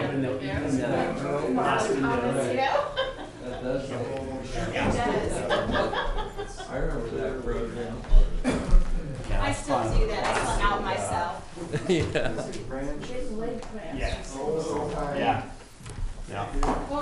guys. Sorry it was so late. Who's turning off the TV? Oh, yeah, I better do that, huh?